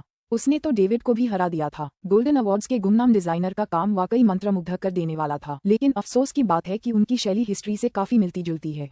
जीतने की संभावनाएं भी बहुत ज्यादा थीं, लेकिन कौन गारंटी दे सकता है कि वह हर बार डेविड को हरा देगा। मेरा अंदाजा है कि आखिर में नतीजा यही होगा कि उसे बाजार से बाहर कर दिया जाएगा या हिस्ट्री उसे खरीद लेगी। क्या आपने गौर नहीं किया कि वे हाल ही में गायब हो गए हैं? शो का समापन अंतर्राष्ट्रीय मॉडल एमजी द्वारा हिस्ट्री के अंतिम परिधान पहनकर अपनी शानदार प्रस्तुति के साथ हुआ। शो समाप्त होने के बाद दर्शकों की तालियां जोरदार गड़गड़ाहट से गूंज उठी और सभी लोग निंग जुएलुओ और डेविड को बधाई देने के लिए आगे आए। ये चीनी फैशन शो अद्भुत है। कोई आश्चर्य नहीं कि आयोजक ने उद्घाटन के लिए इतिहास को चुना। आप सभी को धन्यवाद। उस समय निंग जुएलुओ ने एक साफ सुथरा छोटा टक्सीडो पहना हुआ था, जो एक चमकते सितारे से एक कुलीन कंपनी के सीईओ के रूप में उनके बदलाव को दर्शाता था, और वह सभी की तारीफों का जवाब बड़े ही संयम के साथ दे रही थी। निंग जुएलुओ हाल ही में खूब फल फूल रही थी। कुछ समय पहले ही रिलीज हुई द वर्ल्ड ने पहले ही दिन बॉक्स ऑफिस पर $1.5 बिलियन की कमाई कर ली थी। उसके बाद हॉलीवुड फिल्म और वह कॉमेडी जॉयफुल ओकेजन सीजन की अप्रत्याशित विजेता बन गई। उसके बाद बॉक्स ऑफिस पर बेहतरीन समीक्षाओं और नेटिजन्स की बदौलत हर दिन पहले दिन से बेहतर प्रदर्शन होता गया। एक हफ्ते बाद कुल मिलाकर $12.3 बिलियन की कमाई के साथ यह फिल्म पूरी तरह से सफल रही। अचानक नायिका निंग जुएलुओ बेहद लोकप्रिय हो गई, यहाँ तक कि अगली सर्वश्रेष्ठ अभिनेत्री बनने की प्रबल दावेदार भी बन गई। आप कह सकते हैं कि मनोरंजन और फैशन उद्योग दोनों में उसे दोगुनी कमाई हो रही थी। अध्याय 792। एक अल्पकालिक फूल फिर भी एक विरासत छोड़ जाएगा। अध्याय 792। एक अल्पकालिक फूल फिर भी एक विरासत छोड़ जाएगा। निंग जुएलुओ काफी सक्षम हैं। अन्य मशहूर हस्तियों ने अपने ब्रांड के लिए केवल छोटी मोटी चीजें ही बनाई हैं, यहाँ तक कि नुकसान भी उठाया है, लेकिन उन्होंने इतने कम समय में इतना शानदार काम किया है। जाहिर है मनोरंजन उद्योग में कोई और व्यक्ति ऐसा नहीं कर पाता। वह एक अमीर परिवार की एक बहुत ही अमीर और खूबसूरत लड़की है। उसका एक सीईओ बॉयफ्रेंड भी है जो चुपचाप उसका साथ दे रहा है, तो वह कैसे सफल नहीं हो सकती। मुझे आश्चर्य है कि इस बार किम शेंग्यू किसकी पोशाक पहनेगी। क्या ये वास्तव में इतिहास नहीं है? क्या उसे हमेशा नए लोगों का समर्थन करना पसंद नहीं था? यह कोई अजीब बात नहीं है। यह कोई प्रसिद्ध अंतर्राष्ट्रीय ब्रांड होगा। निंग जुएलुओ ने अपने आसपास हो रही चर्चाओं को सुनकर भौहें चढ़ाईं। दुख की बात है कि वे किम शेंग्यू को आमंत्रित नहीं कर सके। शुरुआत में तो उनकी योजना और भी बेहतर हो सकती थी, लेकिन किसे पता था कि आखिर में कोई अनहोनी हो जाएगी। उसे समझ नहीं आ रहा था कि आखिर में किम शेंग्यू ने उनके शो में आने से क्यों मना कर दिया। डेविड, जो उसके बगल में था, ने कहा, एनजी भी बहुत अच्छी है। वह वर्तमान में एक अंतर्राष्ट्रीय सुपरमॉडल है और उसका प्रभाव किम शेंग्यू के बराबर है। निंग जुएलुओ ने बिना कुछ कहे उसकी ओर देखा। हालांकि किम शेंग्यू सेवानिवृत्त हो चुकी थी, लेकिन उस जमाने में वह अंतर्राष्ट्रीय रनवे पर चलने वाली पहली चीनी थी और कई बड़े अंतर्राष्ट्रीय ब्रांडों की प्रेरणा थी। अब उनका अस्तित्व फैशन की दुनिया के लिए दिशासूचक की तरह था और उन्होंने खुद एक फैशन कंपनी खोल ली थी। इतना कुछ होने के बावजूद एनजी जैसी नौसिखिया उनकी बराबरी कैसे कर सकती थी? हालांकि वह जानती थी कि किम शेंग्यू को आमंत्रित करना कठिन होगा, इसलिए ये परिणाम उसकी उम्मीदों के अनुरूप था। मंच पर दूसरे ब्रांड अभी भी अपना शो जारी रखे हुए थे। कई जाने माने ब्रांड्स के एक के बाद एक आने के बाद स्क्रीन बदल गई और शब्दों की एक पंक्ति सामने आई, स्पिरिट। ZX spirit. क्या ये गोल्डन अवार्ड्स का विजेता डिजाइनर ब्रांड नहीं है? मैंने सोचा था कि वह ज्यादा दिन तक जीवित नहीं रहेंगे और वे इस बार फैशन शो में शामिल नहीं होंगे। आखिरकार उनकी तुलना गलती से इतिहास से हो जाएगी। अगर वे इस बार असफल रहे तो गोल्डन अवार्ड्स का खिताब भी बेकार हो जाएगा। उनमें हिम्मत है। उन्होंने सचमुच आने की हिम्मत की। चूंकि इस डिजाइनर ने गोल्डन अवार्ड्स में सबसे ज्यादा स्कोर का रिकॉर्ड तोड़ दिया था, इसलिए इसमें कोई शक नहीं था कि हर कोई उस पर ध्यान देना चाहता था। इसलिए वे अपनी नजरें मंच पर गड़ाए बिना नहीं रह सके।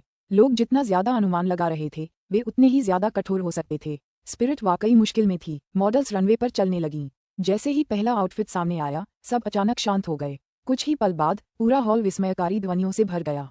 इस बार स्पिरिट में 2 अलग-अलग थीम थी, टेम्पल पीच ब्लॉसम और मिडसमर स्टार। ये जादुई रूप से खूबसूरत था। गोल्डन अवार्ड्स में निर्वाण थीम पर आधारित सुरुचिपूर्ण विलासिता के विपरीत ये दोनों परिधान कामदेव के तीर के समान थे, जो महिलाओं के युवा दिलों को छू रहे थे। मंच के बाहर निंग जुएलुओ निश्चिंत था और डेविड भी बेफिक्र था। हालांकि उसकी आंखों में थोड़ी नाराजगी थी, पर उसने उन्हें बिल्कुल भी प्रतिस्पर्धी नहीं समझा। तो क्या हुआ अगर उनके डिजाइन अद्भुत थे? इस उद्योग में केवल अच्छे डिजाइनों पर ही भरोसा नहीं किया जा सकता।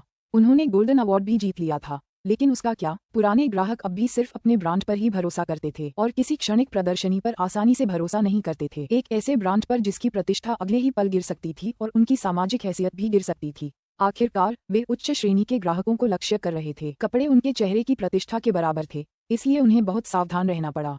अब उन्हें बस स्पिरिट के किसी मुश्किल में फंसने और किसी अनसुलझे पड़ाव पर पहुंचने का इंतजार करना था। फिर वे उसे कम दामों पर खरीद सकते थे और डिजाइनर को अपने इस्तेमाल के लिए हथियाने से पहले ब्रांड को पूरी तरह से मिटा भी सकते थे। हालांकि अगले ही पल आत्मविश्वास से भरी जोड़ी निंग ज़ुएलुओ और डेविड ने अचानक अपनी आंखें चौड़ी कर लीं। अध्याय 793 लुभावनी समापन। अध्याय 793 लुभावनी समापन। इसके अलावा जो लोग आश्चर्यचकित थे उनमें उद्योग जगत की प्रमुख हस्तियां, सम्मानित अतिथि, मशहूर हस्तियां और अन्य लोग शामिल थे। किसी ने भी यह उम्मीद नहीं की थी कि स्पिरिट्स मिडसमर स्टार की अंतिम कस्टम मेड ड्रेस पहनने वाली मॉडल किन शेंग्यू होगी। गहरे नीले रंग की पृष्ठभूमि में छोटे छोटे चमकते हीरे जड़े हुए थे और छाती के पास वी कॉलर को आकाशगंगा की तरह प्रवाहित करने के लिए डिजाइन किया गया था। पूरा पहनावा ब्रह्मांड के भीतर एक विशाल तारों से भरे आकाश जैसा था, जो गर्मियों की रात में हमारे सिर के ऊपर एक स्वप्न की तरह था। ये तो पागलपन था। क्या हो रहा था? किन शेंग्यू स्पिरिट की अंतिम मॉडल कैसे बन गई? क्या उसने डेविड की कई बार सार्वजनिक रूप से तारीफ नहीं की थी?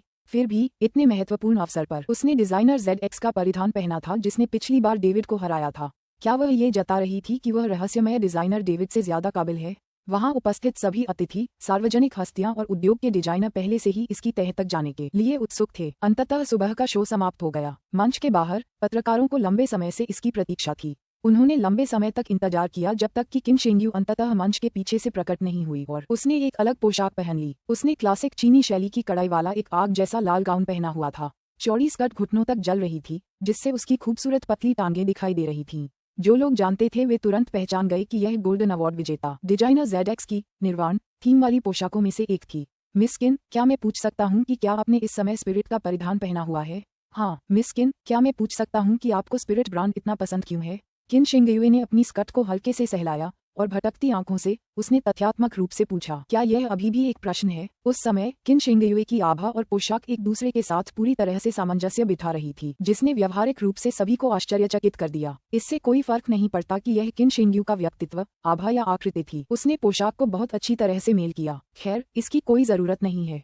स्पिरिट बहुत सुंदर और भावपूर्ण है, ब्रांड के नाम के योग्य। तो मिस किन, क्या हम पूछ सकते हैं कि आप इतिहास के बारे में क्या सोचती हैं और स्पिरिट से इसकी तुलना कैसे की जाती है? आपको पहले भी इतिहास पसंद था, तो अचानक आप स्पिरिट की ओर क्यों मुड़ गईं? क्या इसमें कहीं कोई कहानी है? रिपोर्टर ने उत्सुकता से पूछा। सभी की निगाहें तुरंत किन शेंग्यू पर टिक गईं, जिनमें निंग शी भी शामिल थी जो मंच के बाहर थी। उसे डर था कि वह अचानक कुछ ऐसा कह देगी। जरूर, मुझे खुशी है। शुक्र है। किन शेंग्यू अभी भी मुश्किल क्षणों में काफी विश्वसनीय थीं। उन्होंने सावधानी से जवाब दिया। डेविड अब तक मिले सबसे प्रतिभाशाली डिजाइनरों में से एक हैं। इससे पहले मैं सचमुच उनकी प्रशंसक रही हूँ। हालांकि उनके डिजाइन इस आदर्श दुनिया में ठहरे हुए समय की तरह हैं। सुंदर पर अपरिवर्तनीय। स्पिरिट के साथ मैंने विकास, परिवर्तन और असीमित संभावनाएं देखीं। किन शेंग्यू उद्योग में बहुत प्रभावशाली थीं और उनके मूल्यांकन में अधिकार था। इस एक वाक्य ने स्पिरिट की क्षमताओं को तुरंत परिभाषित कर दिया और स्पिरिट की अस्पष्ट स्थिति, जो सीमाओं से भटक रही थी, को सीधे फैशन जगत में पहुंचा दिया। ये किसी सम्मान पट्टिका से सम्मानित होने जैसा था। ज्यादा दूर नहीं, निंग ज़ुएलुओ इस स्थिति को बढ़ता देख नियंत्रण खोने ही वाला था। ये सब कैसे हो गया? कोई और बड़ा ब्रांड हो तो कोई बात नहीं, पर स्पिरिट ही तो होगी। हमारे कपड़े पहले ही भेजे जा चुके थे, लेकिन किन शेंग्यू ने उन्हें अस्वीकार कर दिया था। क्या आपके डिजाइन में कोई समस्या है? अध्याय 794 मास्टर को अस्पताल में भर्ती कराया गया है। अध्याय 794 मास्टर को अस्पताल में भर्ती कराया गया है। डेविड ने तुरंत इनकार करते हुए कहा, असंभव। वह परिधान मिलान फैशन वीक में हमारा अंतिम टुकड़ा था। ऐसे वाकये बार बार होते रहे और निंग ज़ुएलुओ अब और नहीं रुक सकी। वह सख्ती से चिल्लाई। कोई आश्चर्य नहीं कि किन शेंग्यू ने कहा कि तुम अटल हो। क्या तुम्हारे पास कोई और योजना नहीं है? लेकिन मैंने केवल सुरक्षित रहने के लिए ही उस टुकड़े को चुना था।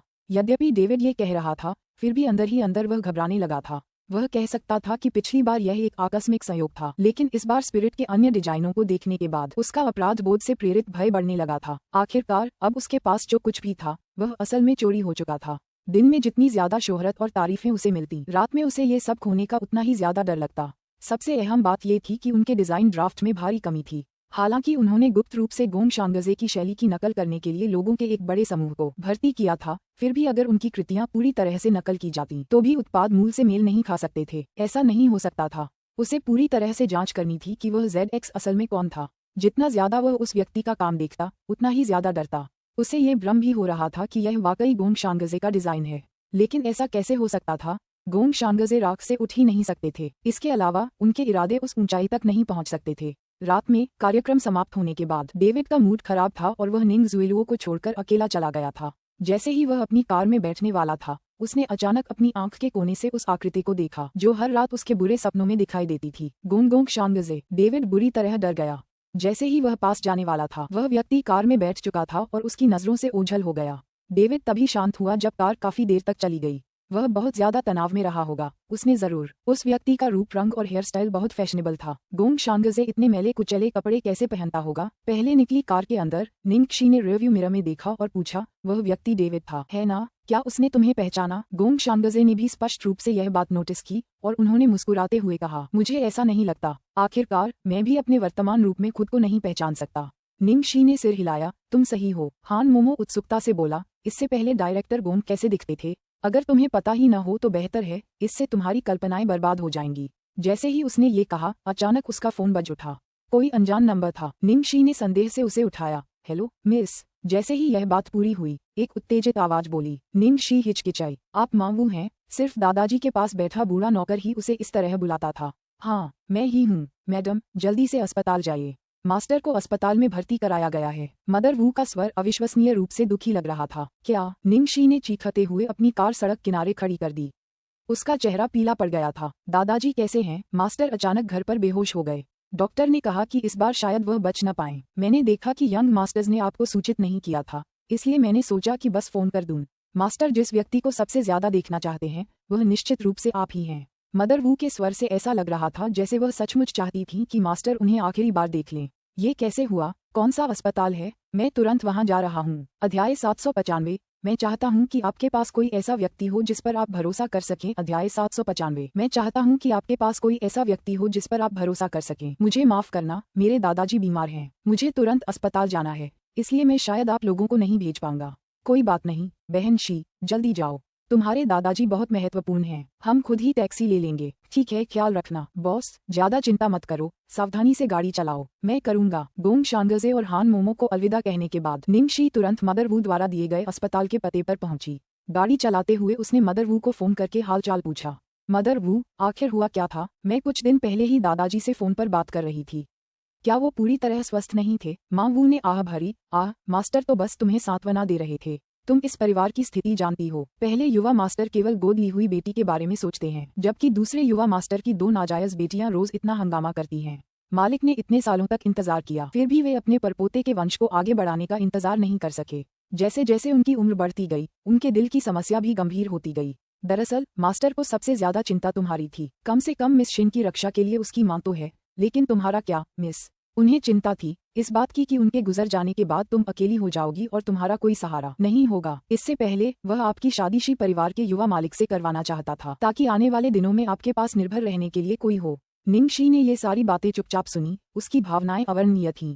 जब निंगक्षी पहुंची तो निंग याओ हुआ, जूंग लिंगयू, निंग जुइलुओ, निंग याओबांग, निंग तियानक्सिन और सुयान सभी पहले से ही वहां मौजूद थे। निंग याओ हुआ और झूंग लिंगयू उदास दिख रहे थे, जबकि निंग जुएलुओ तब तक रोती रही जब तक उसकी आंखें सूज नहीं गईं और वह कमजोर होकर सुयान के आलिंगन में झुक गई। निंग याओबांग उदास नहीं लग रहा था। उसने बस निंग याओ हुआ को घृणा से देखा। तुम किस बात का नाटक कर रहे हो? तुम सब उस बूढ़े के मरने का इंतजार नहीं कर सकते थे, है ना? उसके मरते ही निंग परिवार तुम्हारा हो जाएगा। चुप रहो। क्या तुम्हारे अंदर जरा भी इंसानियत है? पिताजी तो ऐसे ही हैं, फिर भी तुम ये सब कह रहे हो। निंग याओ हुआ ने गुस्से से डांटा। मेरे बारे में क्या? क्या मैंने वह नहीं कहा जो तुम्हारे मन में है? क्या तुम पहले से ही नशे में हो? क्या तुम ये कहने की हिम्मत कर सकते हो कि तुम इसके बारे में नहीं सोच रहे हो? जब दोनों पक्ष बहस में व्यस्त थे, गलियारे के अंत से जल्दबाजी में कदमों की आवाज सुनाई दी। फिर सभी ने निंगक्षी को जल्दी से आते देखा। ओह, एक और व्यक्ति परिवार की विरासत के लिए प्रतिस्पर्धा करने आ गया है। निंग याओबांग ने उपहास किया। जब उसने निंगक्षी को देखा तो निंग जुएलुओ की आंखों में एक सतर्कता झलक उठी। निंग परिवार की सत्ता तक पहुंचने में उसकी सबसे बड़ी बाधा वह जिद्दी बूढ़ा आदमी था।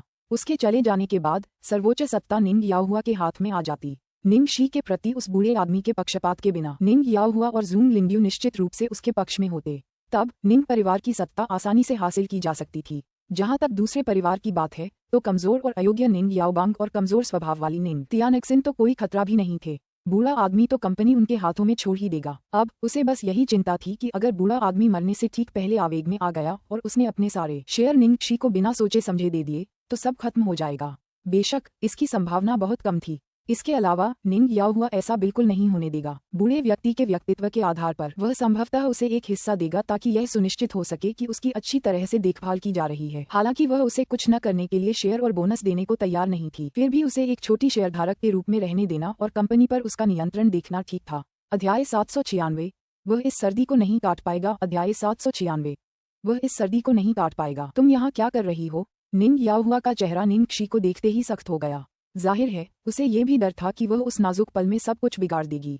बहन, तुम यहाँ हो, जल्दी से दादाजी से मिलाओ। तुम आमतौर पर वापस नहीं आती, दादाजी तुम्हें बहुत याद कर रहे हैं। अब वह जिस व्यक्ति से सबसे ज्यादा मिलना चाहते हैं वह तुम ही हो। ये कहते हुए निंग जुएलुओ रो पड़ी। जिस तरह से ये शब्द कहे गए, स्पष्टतः वह ये कहना चाह रही थी कि निंग शी आमतौर पर कहीं दिखाई नहीं देती थी और केवल तभी आती थी जब कोई मरने वाला होता था। देखने को क्या है, ऐसे समय में तुम यहाँ बेटा होने का नाटक क्यों कर रहे हो? झूंग लिंग्यू ने शत्रुतापूर्ण स्वर में कहा। निंग शी का मन उस बुजुर्ग पर लगा हुआ था और उसके पास इन लोगों से निपटने का समय नहीं था। वह आईसीयू रूम की कांच की खिड़की से चुपचाप बीमार बिस्तर पर लेटे उस बुजुर्ग को देख रही थी। वह जानती थी कि माँ वो सही थी। दादाजी को सबसे ज्यादा चिंता उसी की थी। निंग तियानक्सिन उसके पास गया और उसे सांत्वना देने के लिए उसके कंधों पर थपथपाया। वह दोषी लग रही थी। दादाजी कैसे हैं? निंग शी ने पूछा। निंग तियानक्सिन ने दुखी होकर उत्तर दिया, वह अस्थायी रूप से स्थिर हैं, लेकिन डॉक्टर ने कहा है कि दादाजी का स्वास्थ्य बहुत अच्छा नहीं लग रहा है। उन्हें डर है कि वह इस सर्दी से बच नहीं पाएंगे। जियो शी, बहुत दुखी मत हो। जब कोई व्यक्ति इस उम्र तक पहुंचता है तो एक दिन ऐसा आएगा जब। सुयान ने उसे सांत्वना दी और उसे एक टिश्यू दिया। सुयान की बातें सुनकर निंग शी को असहजता महसूस हुई। दादाजी अभी मरे नहीं थे, लेकिन उनके शब्दों से ऐसा लग रहा था कि ऐसा होने में कोई संदेह नहीं है।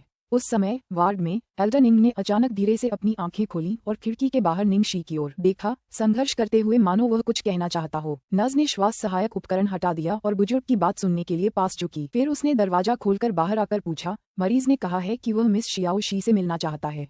आप में से वह कौन है? तुरंत ही सभी ने निंग शी की ओर देखा। यह मैं हूँ, निंग शी ने जल्दी से कहा। मेरे साथ अंदर आ जाओ, लेकिन मरीज अभी भी बहुत कमजोर है, उससे ज्यादा देर तक बात मत करो। नर्स ने याद दिलाया। ठीक है, मुझे पता है, धन्यवाद। निंग जुएलुओ का दिल ईर्ष्या से भर गया जब उसने निंग शी को अंदर आते देखा। उसने इस बूढ़े आदमी को खुश करने की कोशिश की थी, फिर भी उसे डर था कि वह अपने दिल में उसकी तुलना निंग शी के एक बाल के बराबर भी नहीं करेगा। बेशक सतह पर जो कुछ उसने प्रकट किया वह दुख और निराशा थी। सुयान ने उसका निराश चेहरा देखकर उसे सांत्वना दी। जियाओ शी तो पूरे साल घर पर नहीं रहती, बूढ़े को जरूर उसकी थोड़ी याद आती होगी। निंग याओहुआ को निंग जुएलुओ की कोई परवाह नहीं थी। वह इस बात में उलझा हुआ था कि बुजुर्ग निंग शी को किस बारे में बात करने के लिए बुलाएंगे। दुर्भाग्य से वार्ड में ध्वनिरोधी व्यवस्था इतनी अच्छी थी कि बाहर से कुछ भी सुनाई नहीं दे रहा था। वार्ड के अंदर निंग शी ने जल्दी से बुजुर्ग का हाथ पकड़ लिया। दादाजी। बुजुर्ग कांप उठा जब उसने भावुक होकर उसकी तरफ देखा। तुम यहाँ हो? जब उसने बुजुर्ग की कमजोर और मुरझाई हुई सूरत देखी तो निंग शी का दिल पसीज गया। दादाजी, मुझे माफ कर दो। मूर्ख बच्ची, तुम माफी क्यों मांग रही हो? बुजुर्ग ने उसके बालों पर हाथ फेरा और कुछ गहरी सांसें लीं। उसे डर था कि उसका शरीर अब और नहीं टिक पाएगा, इसलिए उसने तुरंत उससे कहा, जियाओ शी, मुझे हमेशा से उम्मीद थी कि मैं उस दिन का इंतजार कर सकूंगा जब तुम कंपनी संभालोगी। इस तरह मैं अभी भी तुम्हारे आसपास मौजूद रहूंगा ताकि तुम्हारी सारी रुकावटें दूर कर सकूं और तुम अपनी जगह पर स्थिर रह सको। लेकिन अब मुझे डर है कि मेरे पास और समय नहीं बचा है। मुझे पता है कि अब तुम्हारा अपना करियर है, अपनी जिंदगी है। तुम नाराज हो और वापस लौटने को तैयार नहीं हो, इसे भूल जाओ। मैं तुम्हें मजबूर नहीं करूंगा। मैंने अपनी वसीयत में आपके लिए 10% शेयर छोड़े हैं, जो आपके जीवन भर के लिए पर्याप्त हैं। मैंने आपको बहुत अधिक छोड़ने की हिम्मत नहीं की, क्योंकि एक व्यक्ति का धन दूसरों के लालच के कारण स्वयं बर्बाद हो जाता है।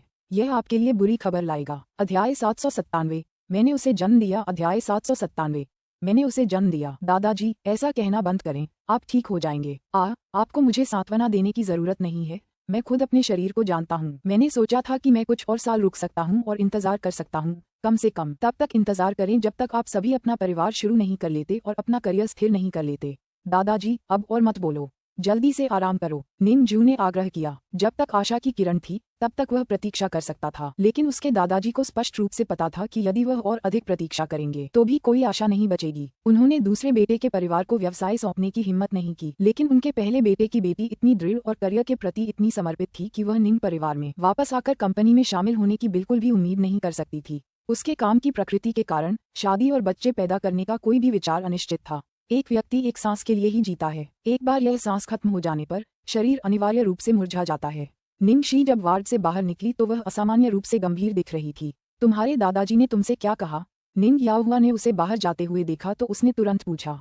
कुछ खास नहीं, निंग शी ने सहजता से कहा और तुरंत सबके बीच से निकल गई। निंग याओ हुआ इतना क्रोधित हुआ कि वह पीछे से चिल्लाया, उसका ये रवैया क्या है? ये देखकर कि परिवार की विरासत और कंपनी बड़े भाई के हाथों में जा रही है। निंग याओबांग चिंतित हो गया। उसने अपनी आवाज धीमी की और निंग तियानक्सिन को एक तरफ खींच लिया। तियानक्सिन, निंग क्षी को देखो, वह साल में शायद ही कभी घर आती है। फिर भी बड़े भाई को उसकी चिंता थी। आखिरकार तुम भी बड़े भाई की पोती हो, क्या तुम मेरी मदद कर सकती हो? अगर तुम इसके लिए नहीं लड़ोगी तो तुम्हारे पास कुछ नहीं बचेगा। निंग तियानक्सिन ने उसे ठंडी नजर से देखा। मैं बेसब्री से इंतजार कर रही हूँ कि तुम्हारे हाथ से कुछ भी न निकले। फिर मैं देखना चाहूंगी कि क्या बाहर की औरतें तब भी तुम्हारे प्रति वफादार रहेंगी। आप चाहे अंकल कैसे भी रहे हों, कम से कम उन्होंने कभी दूसरी औरतों के साथ धोखा तो नहीं किया। लेकिन क्या तुम्हें अब भी मर्द ही माना जाएगा? तुम्हें क्या पता, क्या तुम्हें पता है कि ज़ूंग लिंग्यू की असली पहचान क्या है? वह चाहता है कि वह ऐसा कर सके, लेकिन उसकी हिम्मत नहीं होगी। अगर मैं उसे 100 हिम्मत भी दे दूं, तो भी वह हिम्मत नहीं करेगा। निंग परिवार के बंगले पर जब वे घर पहुंचे तो निंग याओहुआ ने भारी स्वर में कहा, लिंग्यू, मुझे तुमसे कुछ बात करनी है। क्या बात है? क्या बात उस लड़की के बारे में है? जूंग लिंग्यू ने भौहें चढ़ाईं। निंग याओहुआ ने सिर हिलाया, फिर झिझकी। क्या हम जियाओशी को सलाह दें, उसे घर बुलाएं? बड़े साहब जरूर उसके हिस्से का एक हिस्सा देंगे। अगर उसे किसी और ने अपने साथ शामिल कर लिया तो इसका असर मुझ पर जरूर पड़ेगा। और जुएलुओ अभी भी हमारी जैविक संतान नहीं है और मुझे किसी न किसी तरह वंश को आगे बढ़ाना ही होगा। ये सुनते ही जूंग लिंग्यू के चेहरे के भाव तुरंत बदल गए। तुम क्या कहना चाह रही हो? जुएलुओ ने तो हमें अपने सगे संबंधियों जैसा ही समझा। क्या तुम्हारे शब्द उसके लिए सही हैं? क्या वंश इतना महत्वपूर्ण है? मैं तुम्हें बता रही हूँ, वंश मेरे लिए कुछ भी मायने नहीं रखता। मेरे दिल में जुएलुओ मेरी इकलौती बेटी है। क्या तुम उस लड़की द्वारा की गई सारी शर्मनाक हरकतें भूल गए हो? अगर तुम चाहते हो कि तुम पर कोई अत्याचार हो जाए तो मुझे अपने साथ मत घसीटना। अगर भविष्य में वह कोई समस्या पैदा करती है तो उससे मेरा कोई लेना देना नहीं होगा। निंग याओहुआ ने असहाय भाव से सांत्वना देते हुए कहा, ठीक है, मैं तो यूं ही कह रही थी क्योंकि मेरे पास कोई विचार नहीं था। तुम्हें इतना परेशान क्यों होना पड़ रहा है? वैसे भी मैं तो उसे गोद ली हुई बेटी के रूप में ही वापस आने दे रही हूँ। मैंने उसकी पहचान बताने के बारे में तो कुछ नहीं कहा। बड़े भाई ने उसे जो शेयर दिए हैं उन पर जोर मत दो। मुझे उस छोटी सी रकम की भी परवाह नहीं है। तुम उसे खरीद सकते हो, वह पैसा उसके बाकी जीवन के लिए काफी होगा। हालांकि मैंने उसे पाला नहीं, मैंने उसे जन्म दिया है, लेकिन मुझे उसका कुछ भी कर्ज नहीं है। मैं उसके प्रति काफी दयालु रहा हूँ। अध्याय 798, आप हर चीज के हकदार हैं। अध्याय 798, आप हर चीज के हकदार हैं। जूंग लिंग्यू ने ये कहते हुए निंग याओहुआ को ठंडी नजरों से देखा। अगर तुम्हें वंश की इतनी परवाह है तो तुम भी अपने भाई की तरह बनो और बाहर जवान लड़कियों को ढूंढो जो तुम्हारे लिए बच्चे पैदा करें। निंग याओहुआ अचानक घबरा गई और उसने जल्दी से उसे सांत्वना दी। अरे, तुम क्या बकवास कर रही हो? मैं ऐसा कैसे कर सकता हूँ?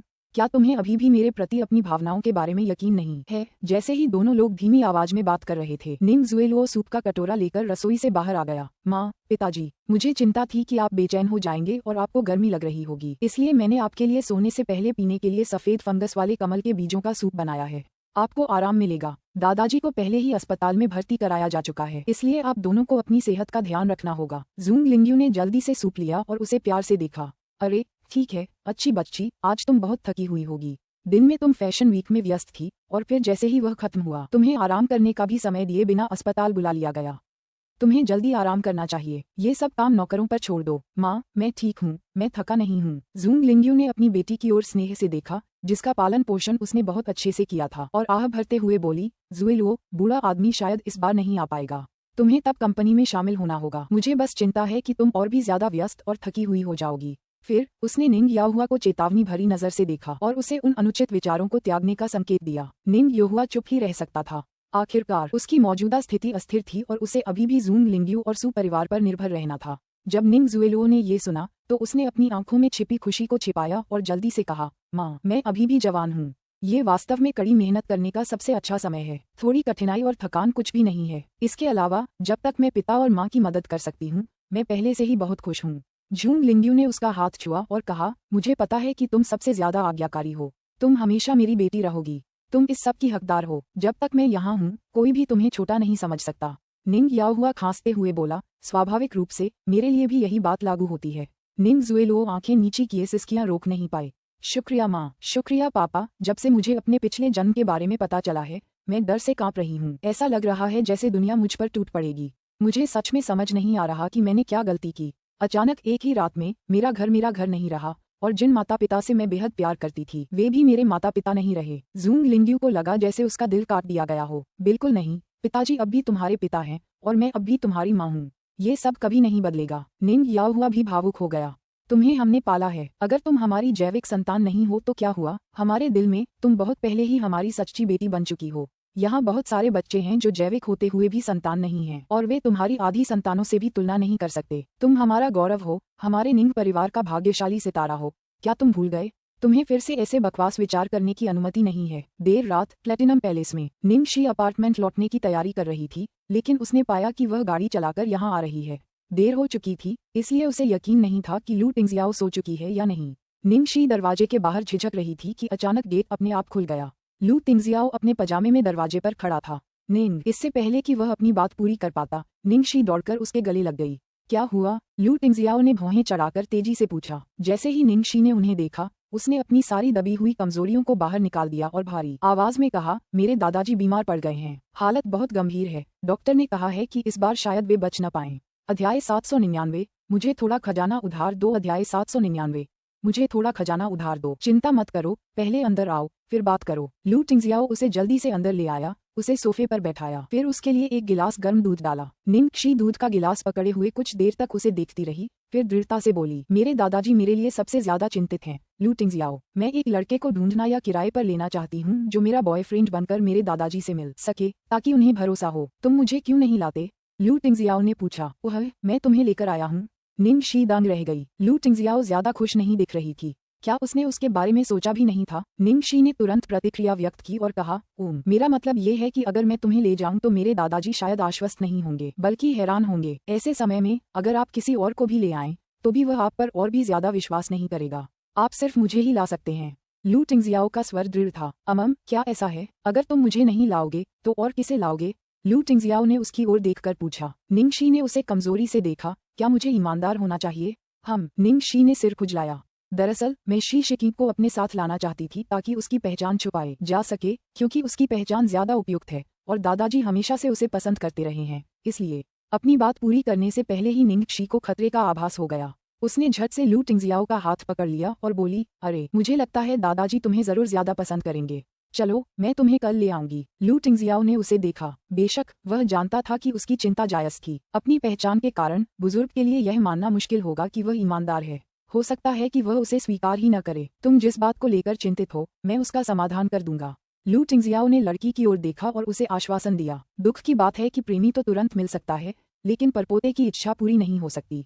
निंग शी उदास दिख रही थी और बुदबुदाई, अगर मैं अभी से उसे बनाना शुरू भी कर दूं, तो भी मैं उसे समय पर नहीं बना पाऊंगी। जैसे ही निंग शी ने ये कहा, उसे अचानक कुछ याद आया और वह उत्साहित होकर खड़ी हो गई। लू टिंगजियाओ, क्या तुम मुझे लिटिल ट्रेजर उधार दे सकती हो? कोई जरूरत नहीं है। क्या मतलब है तुम्हारा? तुम उधार नहीं दे रहे हो? उधार देने की कोई जरूरत नहीं है, वह शुरू से ही आपका है। निंग शी इतनी भावुक हो गई कि उसकी आंखें भर आईं। मुझे यकीन नहीं है कि मैं जो कर रही हूँ वो सही है या नहीं, लेकिन मुझे पता है कि अगर मैंने कुछ नहीं किया तो मुझे जरूर पछतावा होगा। वह किसी भी हालत में अपने दादा को पछतावे और मन की शांति के बिना मरने नहीं देगी। इस प्रकार अगली सुबह निंग शी लू टिंगजियाओ और छोटे बन को अस्पताल ले आए। लू टिंगजियाओ ने शायद पहले से ही इंतजाम कर रखा था। वार्ड का इलाका बेहद शांत था, आसपास कोई अनजान लोग नहीं थे। एक डॉक्टर उन्हें खुद ऊपर ले गया। डॉक्टर, मेरे दादाजी कैसे हैं? क्या आज उनकी तबीयत ठीक है? निंग शी ने उत्सुकता से पूछा। डॉक्टर ने जोर से सिर हिलाया। बहुत बुरा हाल है, वह अभी भी बेहोशी की हालत में है।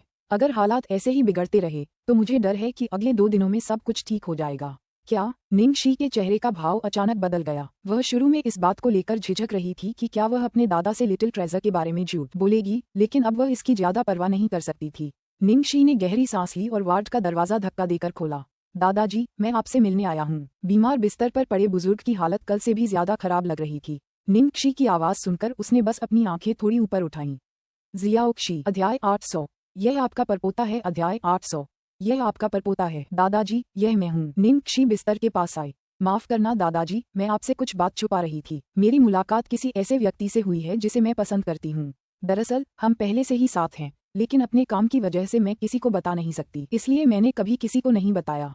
आज मैं उसे खास तौर पर आपसे मिलवाने के लिए लाई हूँ। बुजुर्ग में आंखें खोलने की भी ताकत नहीं बची थी। एक पल बाद उसने धीरे से पूछा, कितना खर्च हुआ? आपने किराए पर कितना पैसा खर्च किया? ओह दादाजी, मैंने इसे किराए पर नहीं दिया। ये वास्तव में मेरा प्रेमी है। निंग शी थोड़ी अवाक रह गई। कोई आश्चर्य नहीं कि लू टिंगजियाओ ने कहा कि अगर वह किसी और को ले आए तो दादाजी उस पर और भी अधिक विश्वास नहीं करेंगे। बुजुर्ग ने आह भरते हुए कहा, मैं जानता हूँ कि आप सिर्फ ये सुनिश्चित करना चाहते हैं कि मुझे मानसिक शांति मिले, वास्तव में आपको इसकी जरूरत नहीं है। दादाजी, मैंने वास्तव में उसे किराए पर नहीं दिया था। यदि आप विश्वास नहीं करते हैं तो मैं आपको साबित कर दूंगी, निंग शी ने कहा और उसने लू टिंगजियाओ को गर्दन से पकड़ा और उसके होठों पर चुंबन किया। तुम बदमाश हो, तुम किसी को अपना फायदा उठाने कैसे दे सकते हो? ये तो बकवास है। निंग शी के पास कहने को शब्द नहीं थे। वाह, उसे अभी भी यकीन नहीं हो रहा था कि ये सच में उसका बॉयफ्रेंड है। दादाजी, मैंने अपना परिचय नहीं दिया है।